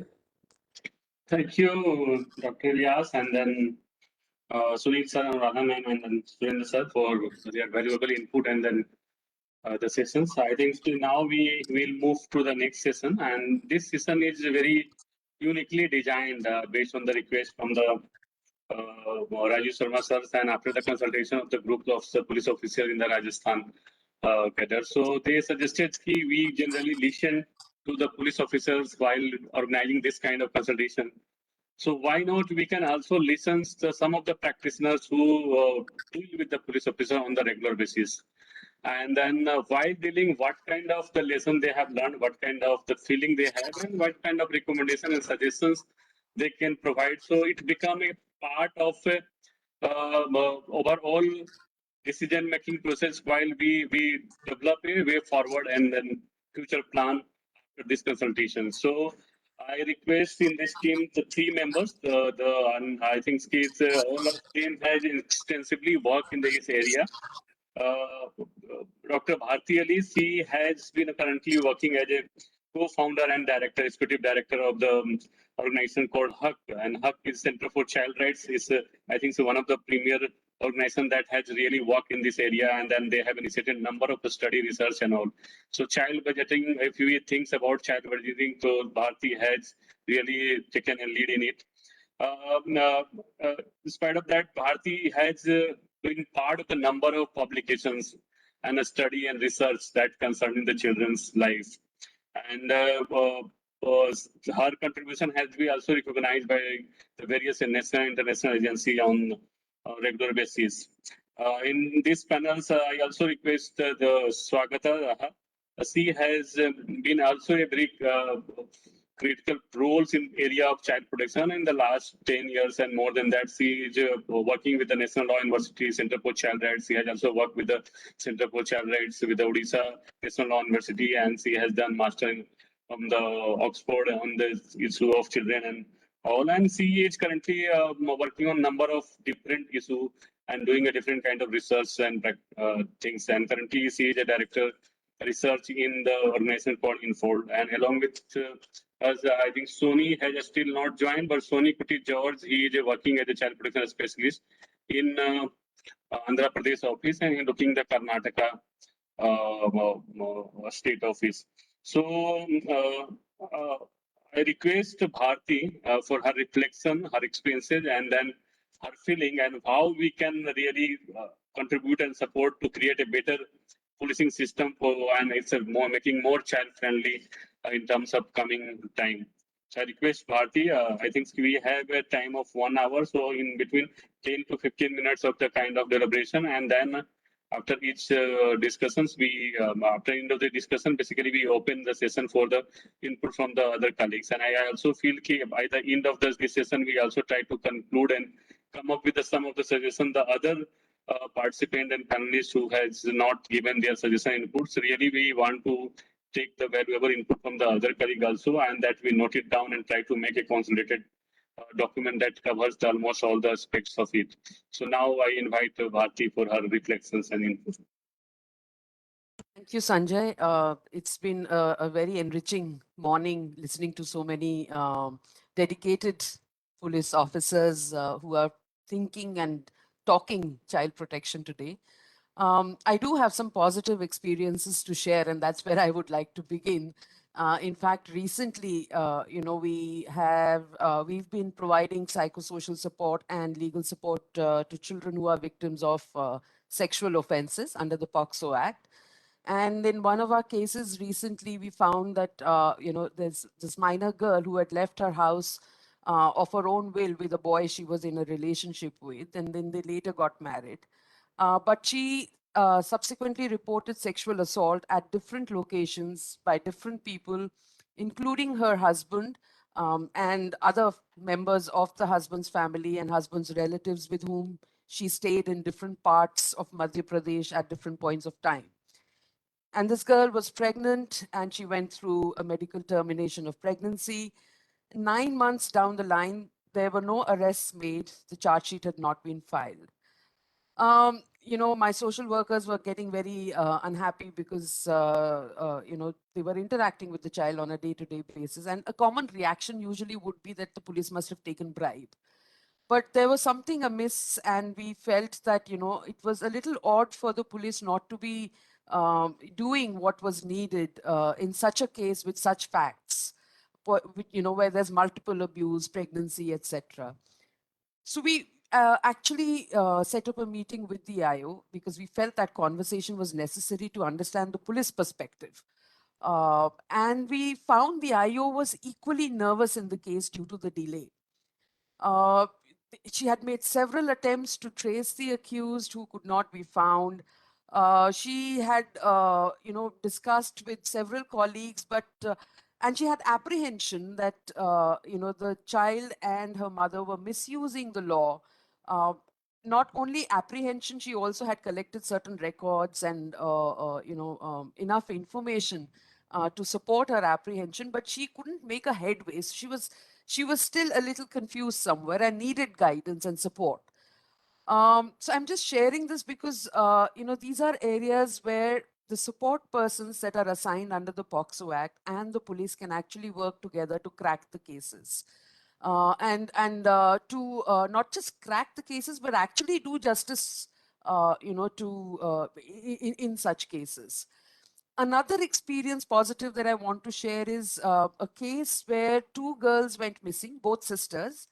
The elder one was in a relationship and wanted to leave her house, but the younger one didn't want her to go all alone, so she just followed her. But subsequently, they were subjected to sexual exploitation and were sold. So it turned out to be a case of trafficking. The younger one day managed to escape, but the older one landed up in Sonagachi.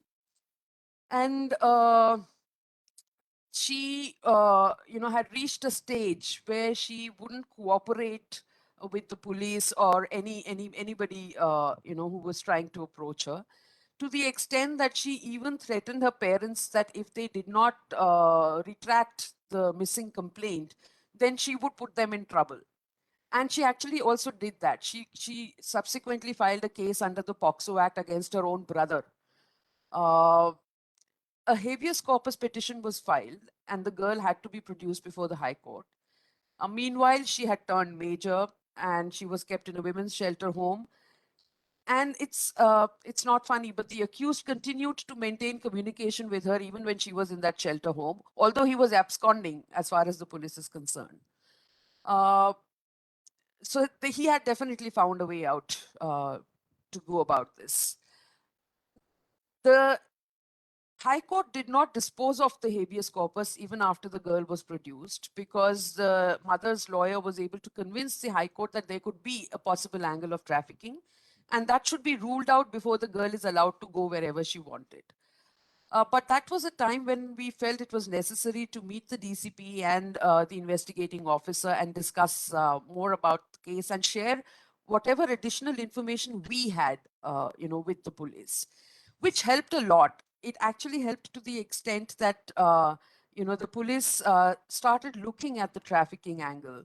And then when, the news was tightened around the accused and, his communication severed with the girl because of that tightening of news, of the news, it really worked. She broke down and she started, realizing that she's not going to find any more support from the accused.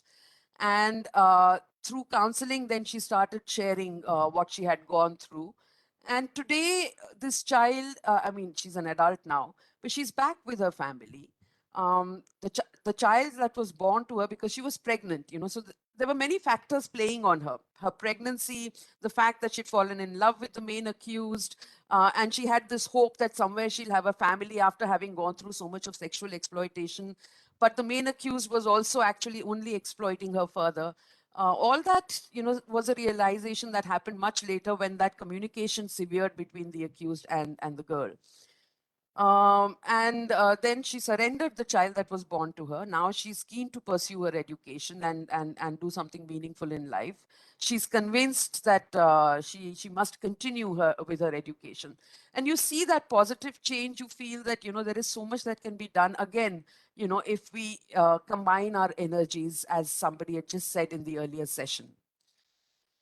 In most cases that we come across, of children, I personally recommend SPICE as the mantra to be followed. SPICE, where S stands for safe interactions with children, protection for children, informed interactions with children, where children have all the information about their rights, about the procedures that are going to follow, where children are consulted. So the C stands for consulting children throughout the process, and children also feel empowered in the process. That's what the E stands for. So the SPICE is really the mantra. But sometimes you do come across certain experiences, and I'm actually going to share some experiences while talking today. I know the time is very little, but I think these are important ones to share. When we talk about really empowering children, sometimes we, in our effort to just do with the investigation, do with, the necessary procedures, become a little insensitive. I just draw attention to a case of a 6-year-old child who had been raped by a 35-year-old stranger on the evening of Holi and had suffered injuries, was hospitalized for 5 days. But on the day of discharge from the hospital, she had to be taken for recording her statement under 164, which somehow got deferred to the next day as it was already late in the evening. So the police informed the child's family that the SHO wanted to meet the child and her statement under 164 would be recorded the next day. From the hospital, her family left from home in a different vehicle, while the child was taken by the police in another vehicle. And on the way to the police station, the child was taken to the place of the incident for spot identification, which could have been avoided given that the child had been through so much, had just been released from the hospital. It was already late in the evening and had expressed her desire to go home. So, and the family was surprised in all this because they didn't know that this was coming. When we talk about empowering children in the process, we will have to bring this sensitivity. Procedures are important, but not at the cost of child safety, security, protection, and an empowering process. Having said that, there are some cases which are even more difficult. Incest, for instance, where the abuse is inside the family. The mothers often are not supportive of their own child. These are very tricky situations, and we may produce a child before the Child Welfare Committee, and the Child Welfare Committee will take appropriate action. But also, I'll just share an experience here. In one of our incest cases, the accused, the father, was absconding. And the police thought it best to declare him a proclaimed offender. And, when we were looking at the whole situation, we thought that why did the police not realize that by declaring him a PO, his property will get attached. And it is that very property where the child lives with her mother and other siblings.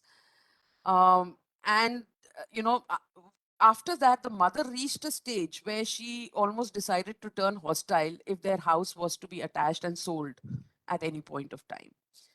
So, we probably don't think about these things, but these are very, very important factors. And I'm specifically talking about incest cases where one attention would be to ensure that the accused and the child, the accused does not intimidate the child because the accused is from the same family, or the accused's family does not intimidate the child because there is a lot of pressure on the child. That's one thing to be ensured. But there are other aspects also that sometimes miss out our attention. I don't necessarily have answers to everything, but they do raise some questions, and it's about being a little sensitive in the manner we proceed with children's cases. Under the POCSO Act, there are a lot of duties laid down for the police, when it comes to registering the FIR. It has to be in the language of the child, and yet we see often enough there is another language that seeps in.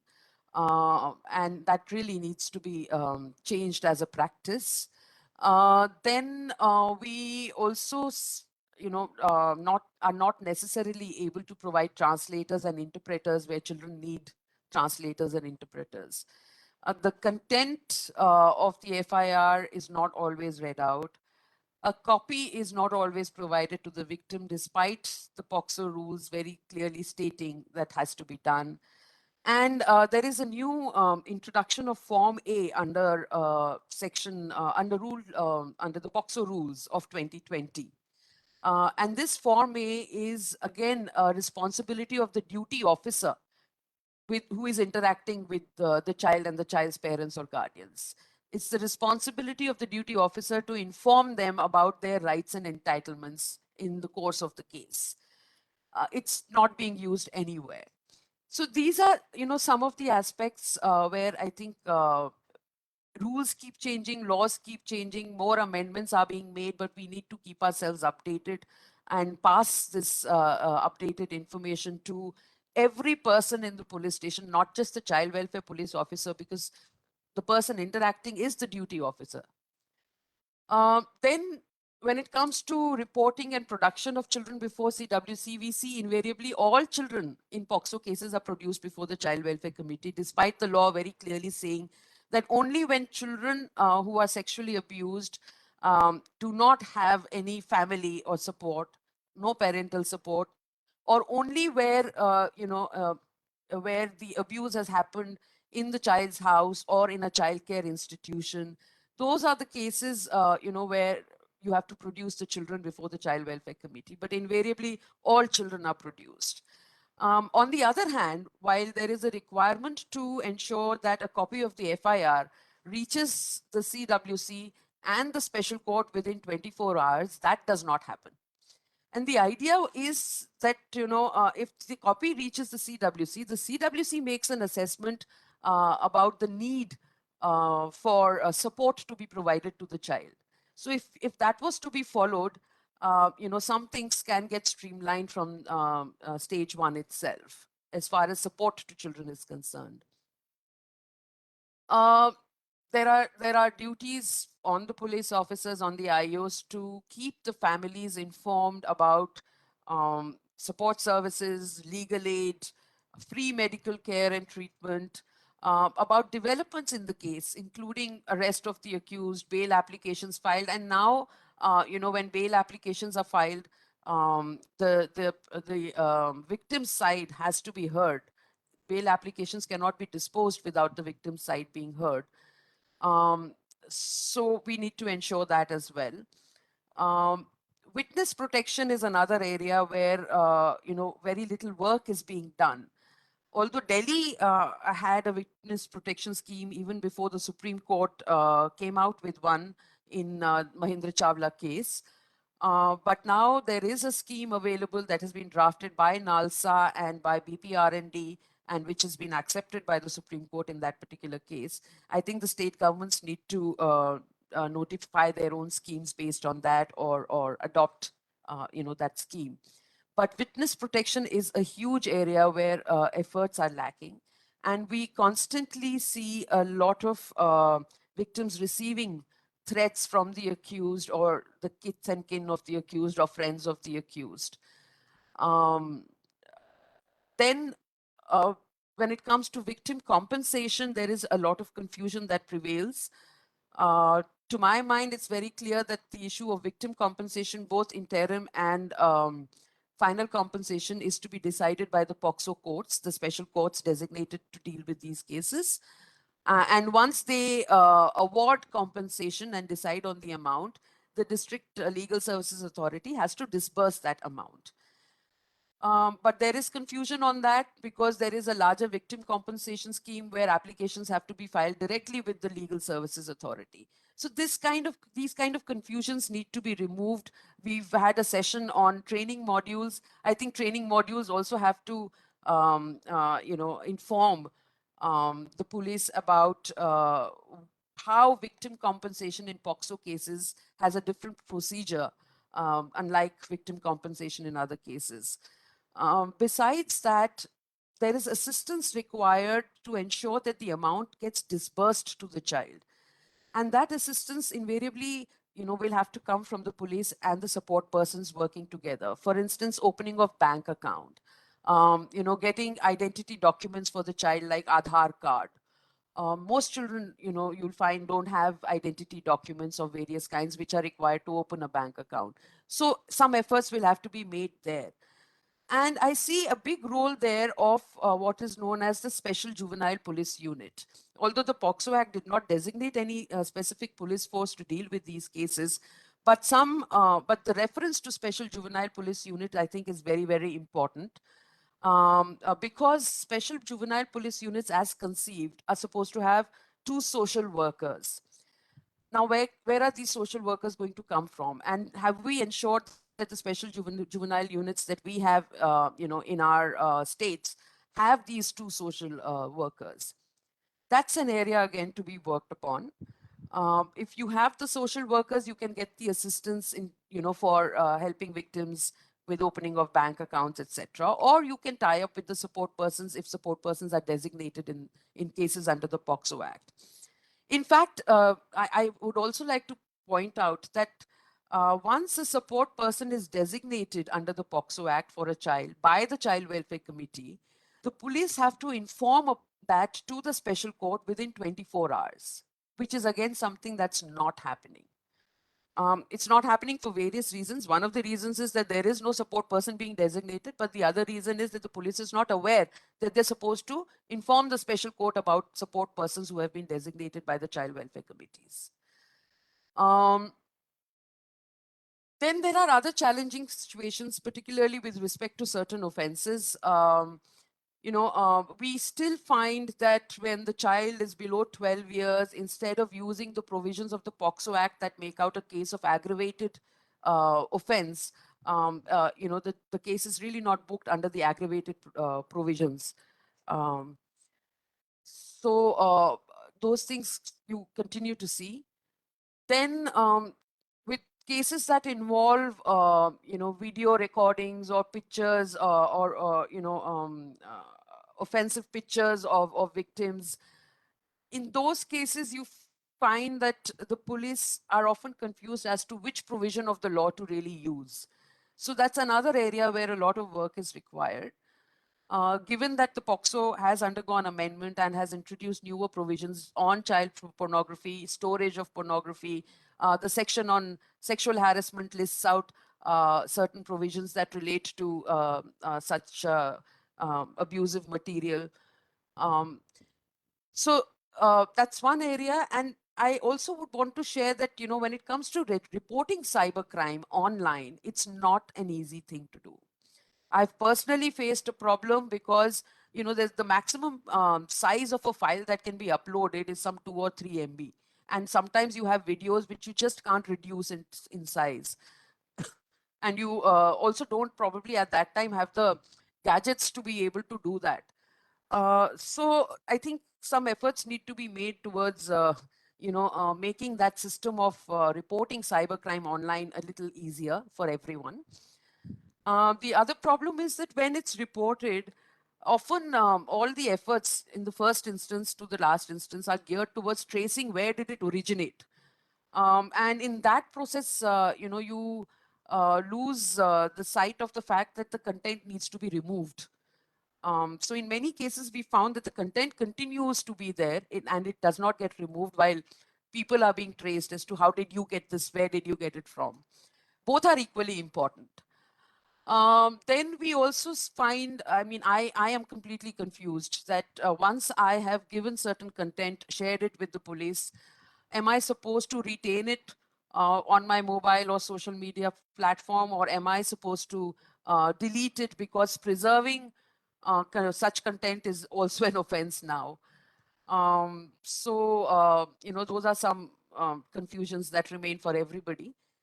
But we've had experience where despite girls, sharing their mobiles and certain footage that needs to be submitted as evidence, often that evidence is either not submitted, and I actually fail to understand why. Sometimes I think it's because there is lack of knowledge about how to submit such evidence.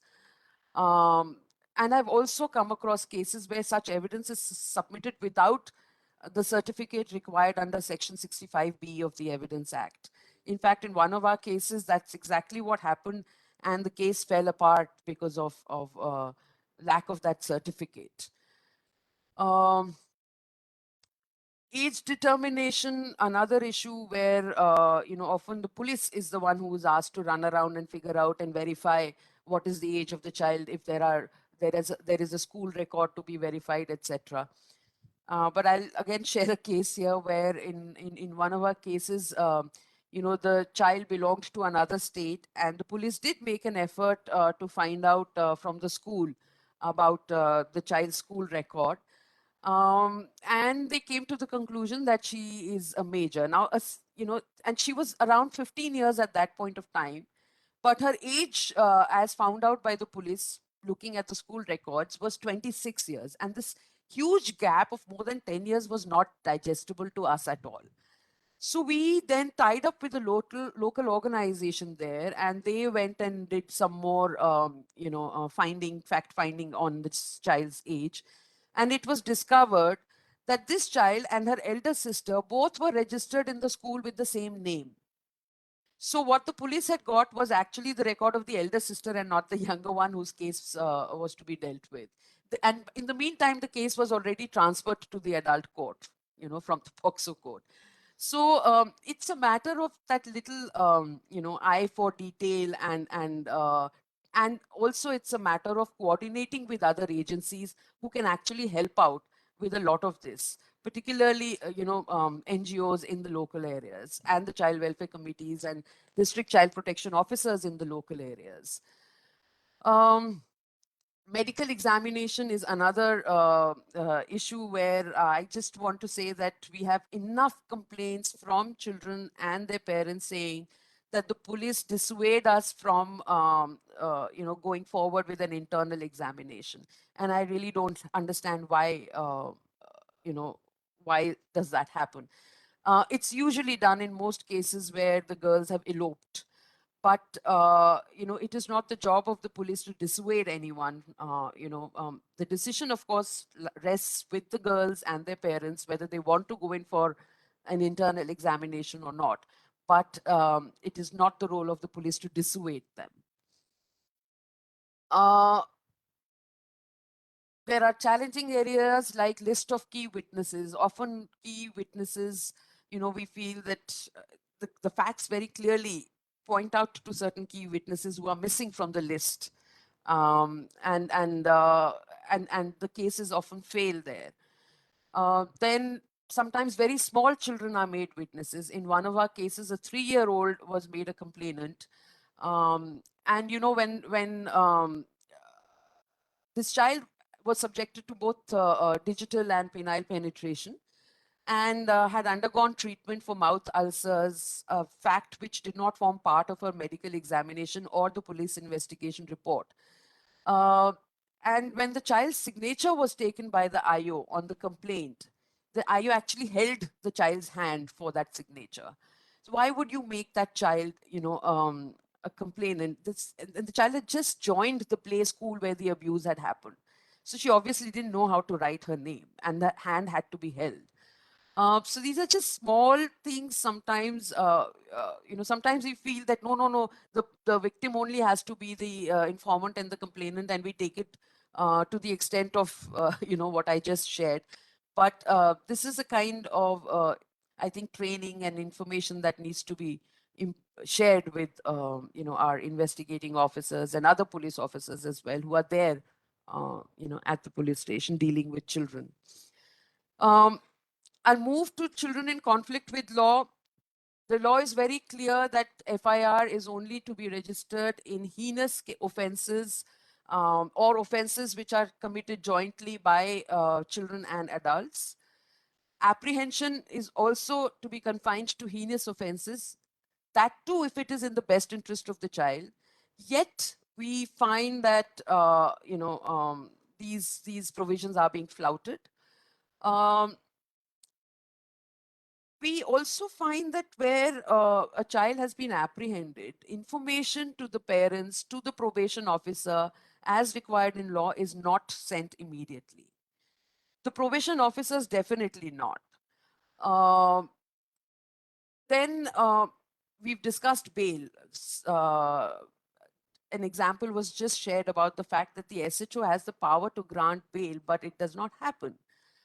So those are other challenges when it comes to children in conflict with law. And indeed, we, for instance, last 2 years back, or 2020, we found that, there were children who were detained during the CAA and NRC protests. But the juvenile justice system was not connected with.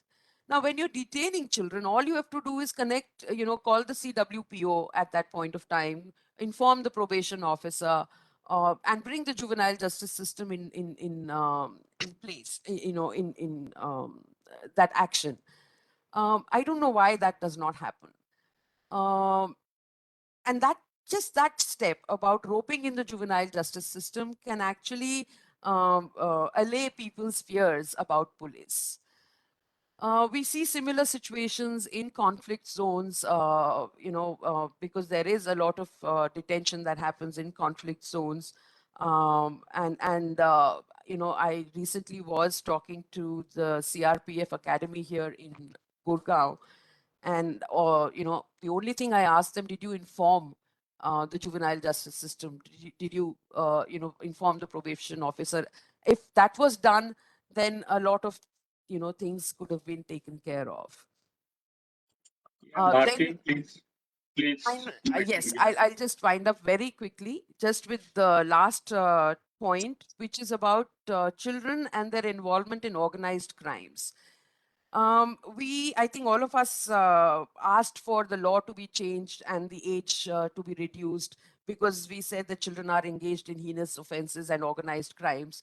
But I think it's time we paid attention to the organized gangs that use children. We've had examples in Delhi. There's a Thak Thak Giro case that I can share. There is a case where the principal magistrate ordered investigation on a drug, selling racket that was using children.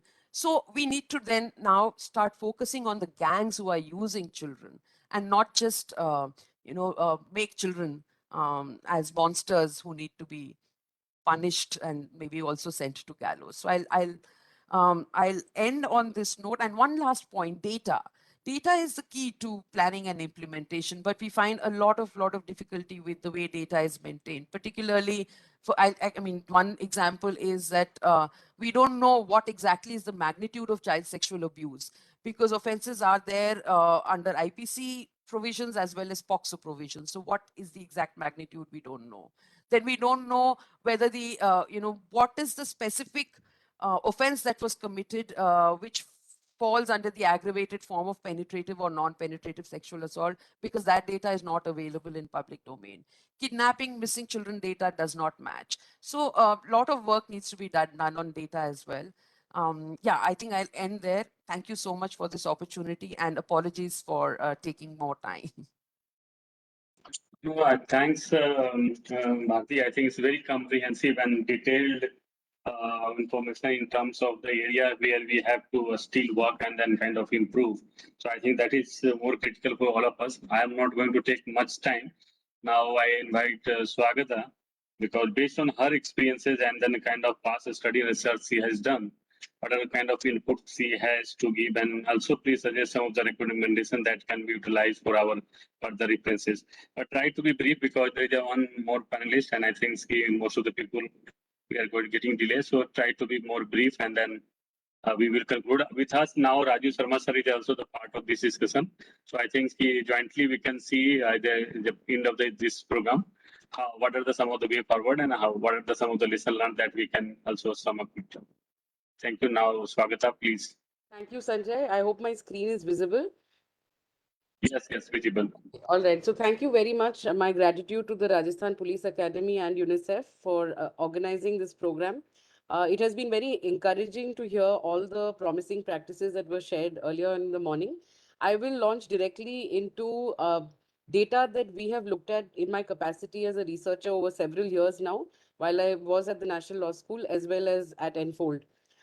So I think I resonated deeply with what Anuradha ma'am had said, that, we have to move past our anecdotal experiences of policing and look at what the data is telling us.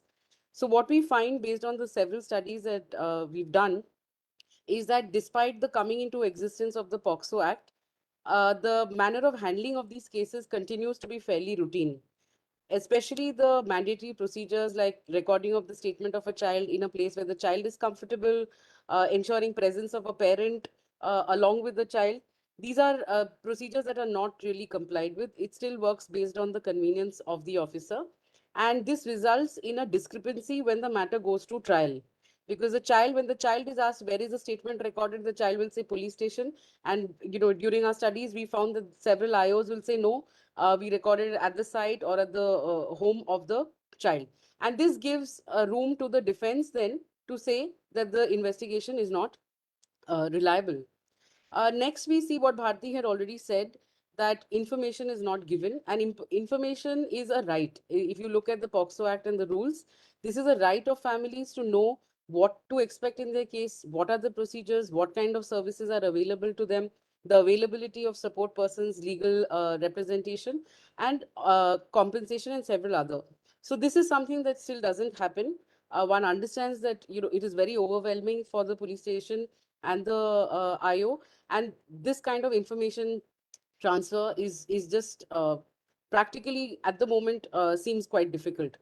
What we also see, what Bharti has already spoken about with respect to the age-related documents, our studies have also shown us that uh, the age-related documents are either not collected, or if they are collected, what is also done is that routinely at the time of medical examination, the doctors are asked to do the ossification test or do some form of medical age determination test. Now, what happens in court is the court is now sitting with multiple evidences on age. There is the document, there is also an ossification test which says this child is between 16 and 18. And just as capacity building is required for the police, similar capacity building is required for the judges too. We found that even though there is evidence on record in terms of school records, because it's not capable of being established or there is some doubt, they end up relying on the medical test, or sometimes even if it is proven, they still go with the medical test and says, okay, medical says 16 to 18, we will add +2 and say, okay, this girl is now 20, and therefore POXO will not apply. So a little bit of attention is required to this as to at what point in time in a case is a medical test required, and it should be done only with the order of a court. What we also saw in terms of data is that the aggravating offences under POXO Act are not reflected in the charge sheet. And this we were able to calculate because our studies were based on analysis of, judgments of special courts. Recently, we concluded a study in Rajasthan and we found that in 22% cases, this was not done. So where the victim is pregnant, the accused is a relative or a teacher or a person in position of trust or authority, or the child is disabled, we find that the aggravating provisions are not being applied. Earlier studies in Andhra Pradesh and Maharashtra had thrown up a much higher number. So this is something that needs attention. Also, relevant laws are not reflected. Now we know that apart from POXO, there are several other laws also that refer to sexual violence. There's also the Rights of Persons with Disabilities Act. We've not come across a single case where, along with POXO, in a case involving a child with disability, provisions of the RPD Act have also been included. Now, the CWC is extremely important, and here I would like to flag the need for convergence between both the systems, the criminal justice system as well as the child protection system. So one is, of course, the need to give information to the CWC so that the CWC can then take over the care and protection aspect of this particular case and ensure that a support person is appointed, an order is passed to ensure a special relief in the form of financial relief, or any other support that this child may need. This is not happening consistently in almost all the states that we have studied. The other thing is that POXO, very distinct from the Delhi experience, where we are finding in states that we have studied, Bihar, Rajasthan, even in Karnataka, we find that POXO victims are not necessarily being produced before the CWC, especially in elopement matters. When the couple is traced, it comes to light that the girl is a minor. She is produced before the magistrate, not before the CWC. And as a result, she is not brought formally into the child protection system, and that really affects how her case pans out, what kind of services she receives, and on whose order she can be released from these childcare institutions. We also came across instances in Bihar where the children were kept overnight in the police station, contrary to what the act says, because in that particular district there were no children's homes. Or the police kept them because they wanted to complete all formalities like production before the court, completion of medical examination. Now, all of this is completely contrary to law, and there needs to be a system in place to identify alternate facilities where children can be kept in the districts which do not have a childcare institution. So in terms of suggestions specifically to address these problems, uh, based on all the research that we have done, we feel that there is a need to create, need to pass specific circulars, especially to strengthen the relationship between the police and the child welfare committees, for them to understand what the role of the CWC is, to understand that the CWC is a quasi-judicial authority and has to be, information has to be submitted to them. We also feel that a template will be useful here because it is not clear how the information flow shall take place. So if there is a standardized template which can be then adapted from state to state, that will at least guide this information flow. A checklist is also something that is useful. What Bharti said, many of the things that Bharti said can go into a checklist, like what happens when it is a non-penetrative offense and the offense is being reported months after it took place. Do you have to now take this child for medical examination? What should you check before you take the child for a site visit? So things like this can go into a checklist format. With respect to capacity building, apart from the legal aspects, what is also important to talk about is the growing jurisprudence around the rights of other identities. We have to recognize that children are not monoliths. They carry multiple identities. They could be children with disability, they could be trans children. So how equipped are we to respond to children based on what their identities are, what the laws around that say, and in what way can we take an approach that is trauma informed? Because a child who has suffered who has been subjected to abuse, a one time incident, versus somebody who's been abused continuously, versus somebody who's been abused continuously along with other forms of neglect and violence, the trauma manifests in different ways. So you cannot be treating them or expecting them to act in the same manner. So how will that reflect in the manner in which, say, a 161 statement is recorded? Management of biases, we have seen this. While there is so much emphasis on kind treatment to children, we find that the treatment of parents is very unkind. It's very commonly seen that the parent is blamed in cases of incest, or if the child has run away, the parent is immediately blamed for why that violence took place, and all of this is happening in the presence of the child. Interview techniques also, how do you take into account the developmental status of that child, whether the child has a disability, the child's communication abilities, the exposure the child has had. So all of this plays into how that 161 statement is recorded, and moving forward, how the police can interact. Now, joint training, Sony is here with UNICEF support in Karnataka. We are trying something which we think has not been attempted before, which is an integrated training. Because no stakeholder works in isolation of each other in the context of POXO. POXO requires everyone to work together. So now, if once the foundational training is done, can we bring people together in the room so that they are able to discuss at what point does, whose role begins, ends, how they have to work together, so that we see a more coordinated response in cases of POXO. Similarly, in the next phase, what we are looking at is bringing IOs and PPs and forensic experts and medical practitioners together to understand what is the value of that medical evidence. How do you interpret a medical chemical examiner's report? How does the PPA interpret it in court? So important for each person to understand what role they play in this entire process. The charge sheet gaps are something that need to be addressed, and in that towards that, can there be better coordination between the IOs and the Department of Prosecutions, better convergence with the child protection system through quarterly meetings, and also linking with the block and local level groups that are present, because COVID has told us that it has been so isolating. Children have lost all the avenues available to them to report violence. So in what way do you strengthen relationships with them? Review meetings on a regular basis just to examine what are the challenges coming up in POXO and how can they be dealt with. Another thing we've seen is that through our interviews with stakeholders, we found that sometimes costs are transferred to victims. So not only have they been subjected to violence, but now they have to bear the cost of going to a hospital, the auto fare to go to the hospital, or the taxi fare, or whatever tests are prescribed, something or medicines that are prescribed. So the cost is now being transferred to the family. So is there some way to make funds available on a timely basis? Because many a times we also see that officers are spending out of their own pocket, and that reimbursement comes much later. So something to address that, so that at least families don't have to bear this burden. I'll quickly also talk about the response in child labor cases, and this is based on a study that we recently concluded in Rajasthan, 46 cases of child labor that we looked at. and also interviews with various stakeholders. So what we noticed is that rescues that are being undertaken by the police or the AHTU with support from Childline or other NGOs, sometimes children and adolescents are picked up even though they are not involved in labor, or the adolescents are not involved in the prohibited forms of labor. So this requires some careful appreciation of what is now prohibited in the law, and in what circumstances can you rescue an adolescent uh, and bring that child before the child welfare system.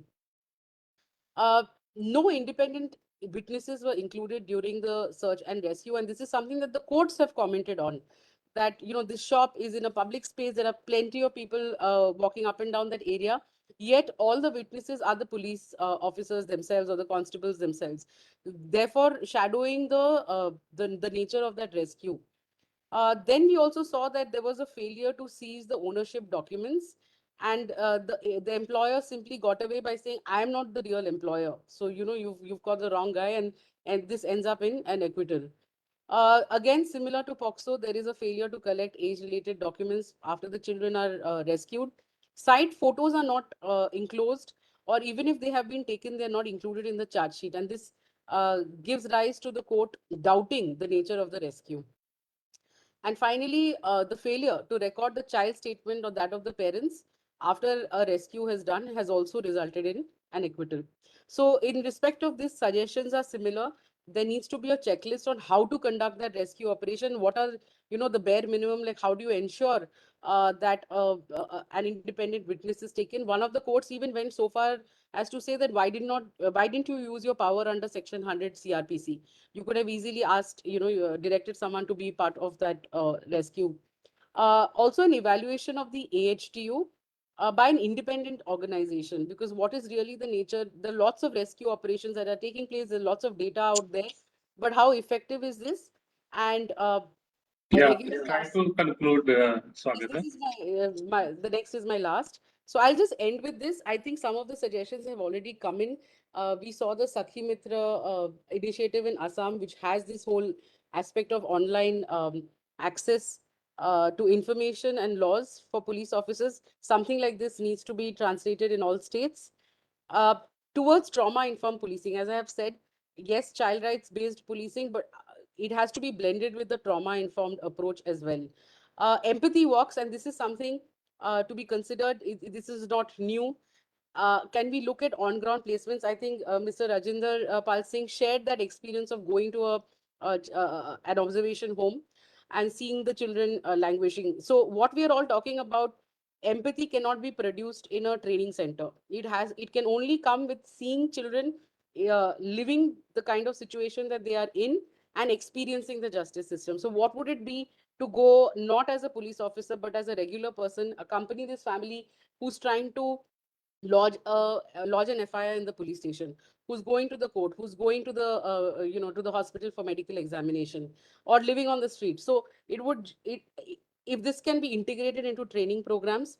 Bharti already spoke about the witness protection, the diversion aspect apart from bail, to also collaborate with civil society organizations. It's not simply letting a child go in a petty offense, but how are we linking this child to other support systems? The frequent transfer of CWPOs, this is something that everybody is already aware of. How can that be addressed to some extent, while also putting out what the career progression of somebody who's a CWPO is going to look like? If they're transferred, can they be transferred as CWPO to another, police station? And thereafter, what is really their growth? Uh, the data is very relevant. I think Bharti also spoke about it. And how can we offer more disaggregated data? Like sir also said that it's children from a particular class who are entering our system when it comes to children in conflict with the law. And we have to understand why. So can we have more detailed data in terms of their age, gender, disability, caste, tribe, and so on? Elopement cases, what proportion of POXO cases are actually elopement cases? It will be good to document this, because the law definitely needs to be re-examined, and what better place to start than police data itself.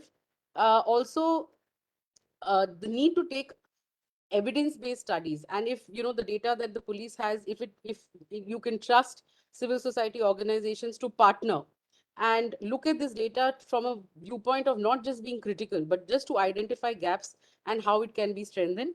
And finally, I think self-care, people before me have also spoken about it.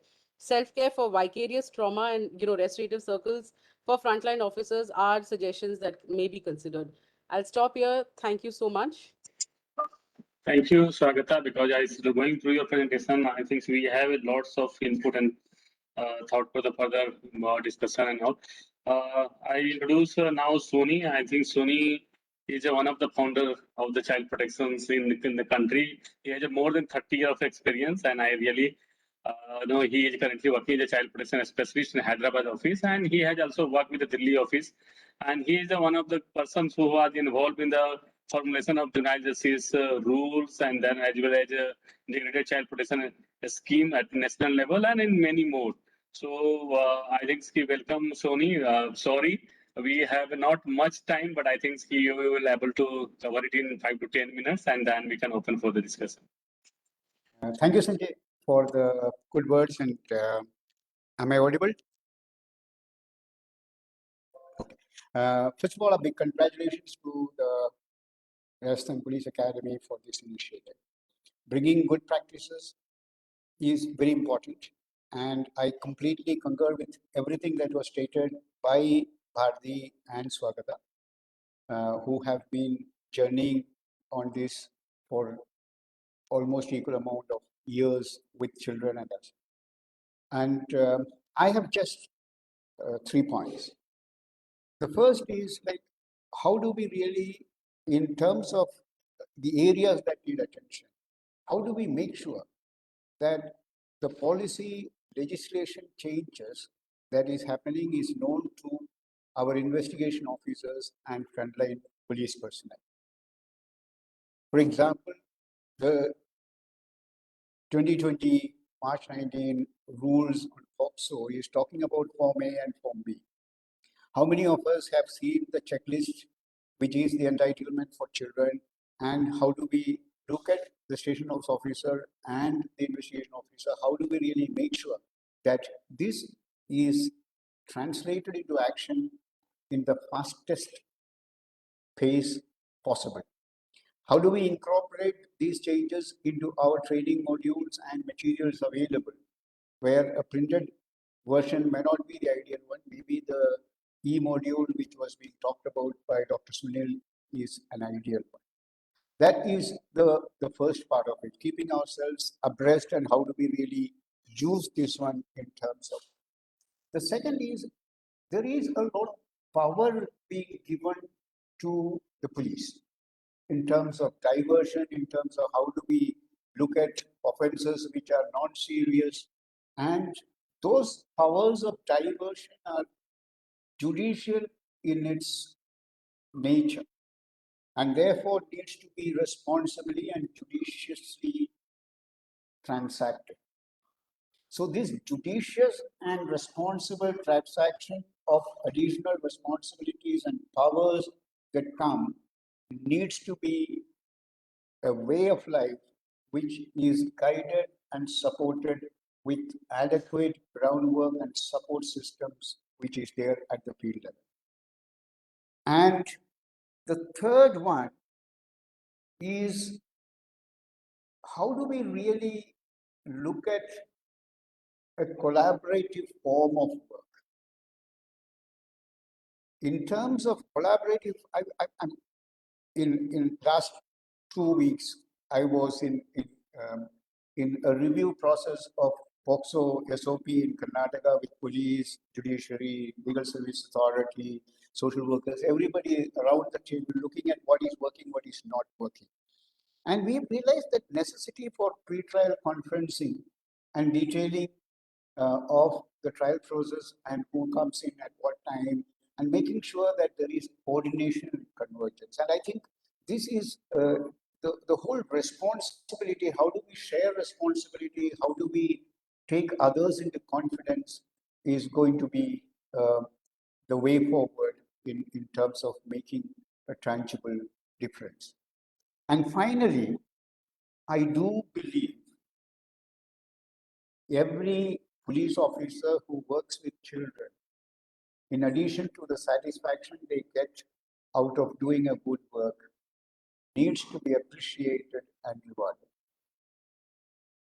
And how do we create the space for that kind of an appreciation? 6 months ago, I was in an event which was organized by a state commission, appreciating railway police officers who had done massive number of rescue operations and had gone out of their way to be child friendly. And I think this reward for people who do exceptional work in terms of giving them a recognition and using our own aura, like what we are doing today, to make sure that we are able to bring in people from the grassroots level. I think Dr. Elias was talking about the necessity to make sure that it need not necessarily be an officer. You might have somebody from the lowest level of the cadre who might be able to make the difference. And how do we bring such people into training and platforms and using such resources in a manner which is useful to all of us? And I believe the process of moving and looking at areas that need attention has to be a collective process. We need to make the difference collectively. There are powers which are being vested with the police, which needs to be judiciously explored. Therefore, there needs to be training programs which are looking into more skill-based and not classroom transactions, but into skills of transacting such responsibilities. And together, I'm sure we will be able to make a difference in the lives of children. And the children whom we are talking about, whoever needs to be in contact with the police system is a child who really needs all our attention and our first priority. Let us make this first call to children who come in contact with us. All the very best, and thank you so much. Thank you, Sony. I think almost you have concluded the entire session by giving the three critical input suggestions. I thank Bharti and Swagata and the Sony. And going through the almost half day discussion from 10 to 2, and I think by the end of the day, it's lots of food for the thoughts and lots of points that I have noted it down. So almost 10 to 12 pages I have used to note the main key points that has been come out from the various things. I really want to highlight some of the points that has come out, like in terms of the best practices. I can't believe the country in which we live and the kind of the officers we have. And we all have worked together and created the number of the kind of the practices that is ongoing is huge. Almost 18 practices that I have noted it down. Just I want to highlight some of them that because it's taken time. But like Sisu Mitra programs, JJ Act e-learnings, then the role of the duty bearers booklet that talk about the each and every individuals. Then the crime against children cyberspace of the Kerala, the social policing initiative. I think almost each and every state have civil rights and social policing input. That is one of the unique thing and things we have to need to invest in more. A student police cadre, child-friendly police station, child protections group, the Hope helpline kind of things that they have started for the children. Be safe, domestic conflict resolutions, mental health and psychosocial support programs, Operation Muskan, One-Stop Crisis Center, de-addiction centers, even the de-addiction for the internet and all. And then also the Suraksha Sakhi, here as a Sakhi Sakhi Mitra.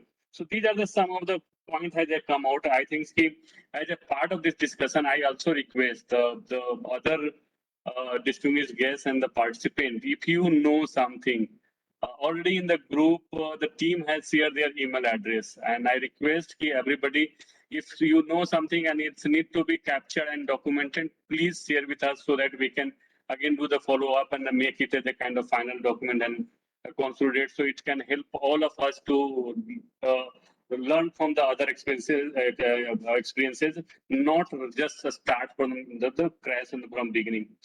while going through the some of the challenges and then the area that need a special attention, so this is also a long list. Even the only three speakers has talked about. There's a long list that I have just listed it down.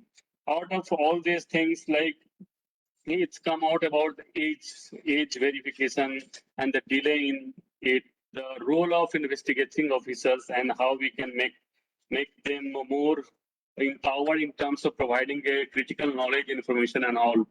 Sony in last talked about the collaborative approach because these systems required, especially the child victims, requires multiple solutions. It's not from the one only from the police, but it's a police also need to coordinate with a special juvenile police unit, child welfare unit, investigating officers, and the other anti-human trafficking unit, and many more structure that is mentioned in the various acts and provisions.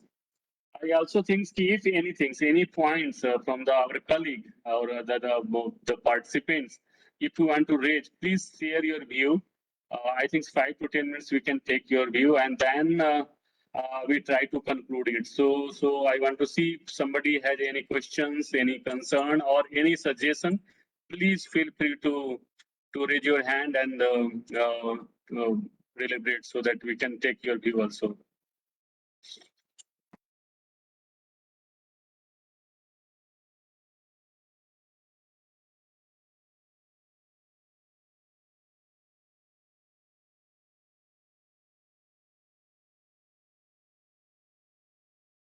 Udit, you can unmute if somebody from the participant or somebody who want to share something or want to say something.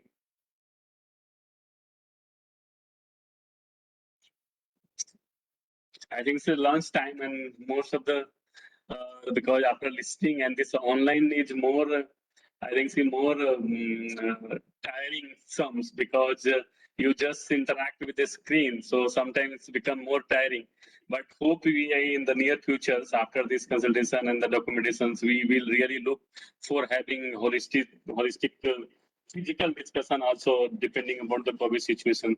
So if there is no any questions and concerns or any input from any of the other participants, then I think I move towards the closure of the program. Yeah, anything? If anyone asks questions, they can raise their hands so we can unmute from here. So there is no hand.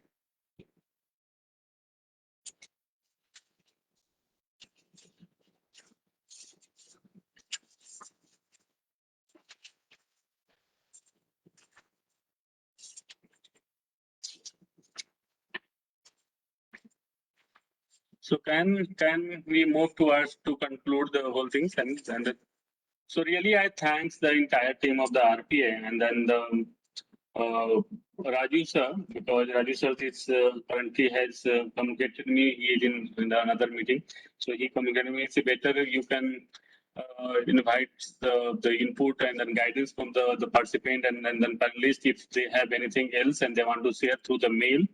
And we will also share the mail ID in this chat box, and then also the team has been communicated. So I thanks Harmeet sir, Bipin Pandey sir for moderating the session, Manoj Abraham sir, R. Nisantini, Ilyas sir, because he has very beautifully within the time he has facilitated the whole entire session. So I think that Ilyas sir, really thanks for your time and the input and then agreeing to moderate the sessions. And thanks to PV Sunil Kumar sir, Anuradha Shankar ma'am. I think she has left, but her input and the guidance on the training part was really very useful. Surendra sir, his document is really very important and I think it's required to be scaled up in the multiple languages. And he has also shared in the group, so I think we can also work it out and try to make it a state specific that module. So Bharti, Swagata, and then Sony. And then the entire team of the RPA and then the Mudit and then all who had facilitated to have this session useful and then productive on the time. So thanks all of you for your time and input and the guidance. I think we will try to collate the input that you all have given and the presentations we have received from all of you. So we try to make it a detailed document, and we will share with all of you also. And we try to put in the website of the RPA so that if anybody who want to see and visit, and they can also learn from it. So thank you all. Santa Sinha ma'am has been really very valuable input in the inaugural session, and she has been also played a vital roles in terms of the highlighting some of the issues. So we will take the input of all and finally consolidate and try to make it finalized.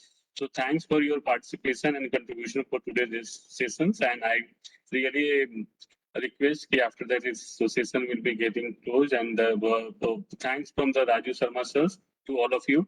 He has sent his regard and to all the participants and all. So thank you. Thanks all. So can we close it here only? Mudit? Thank you.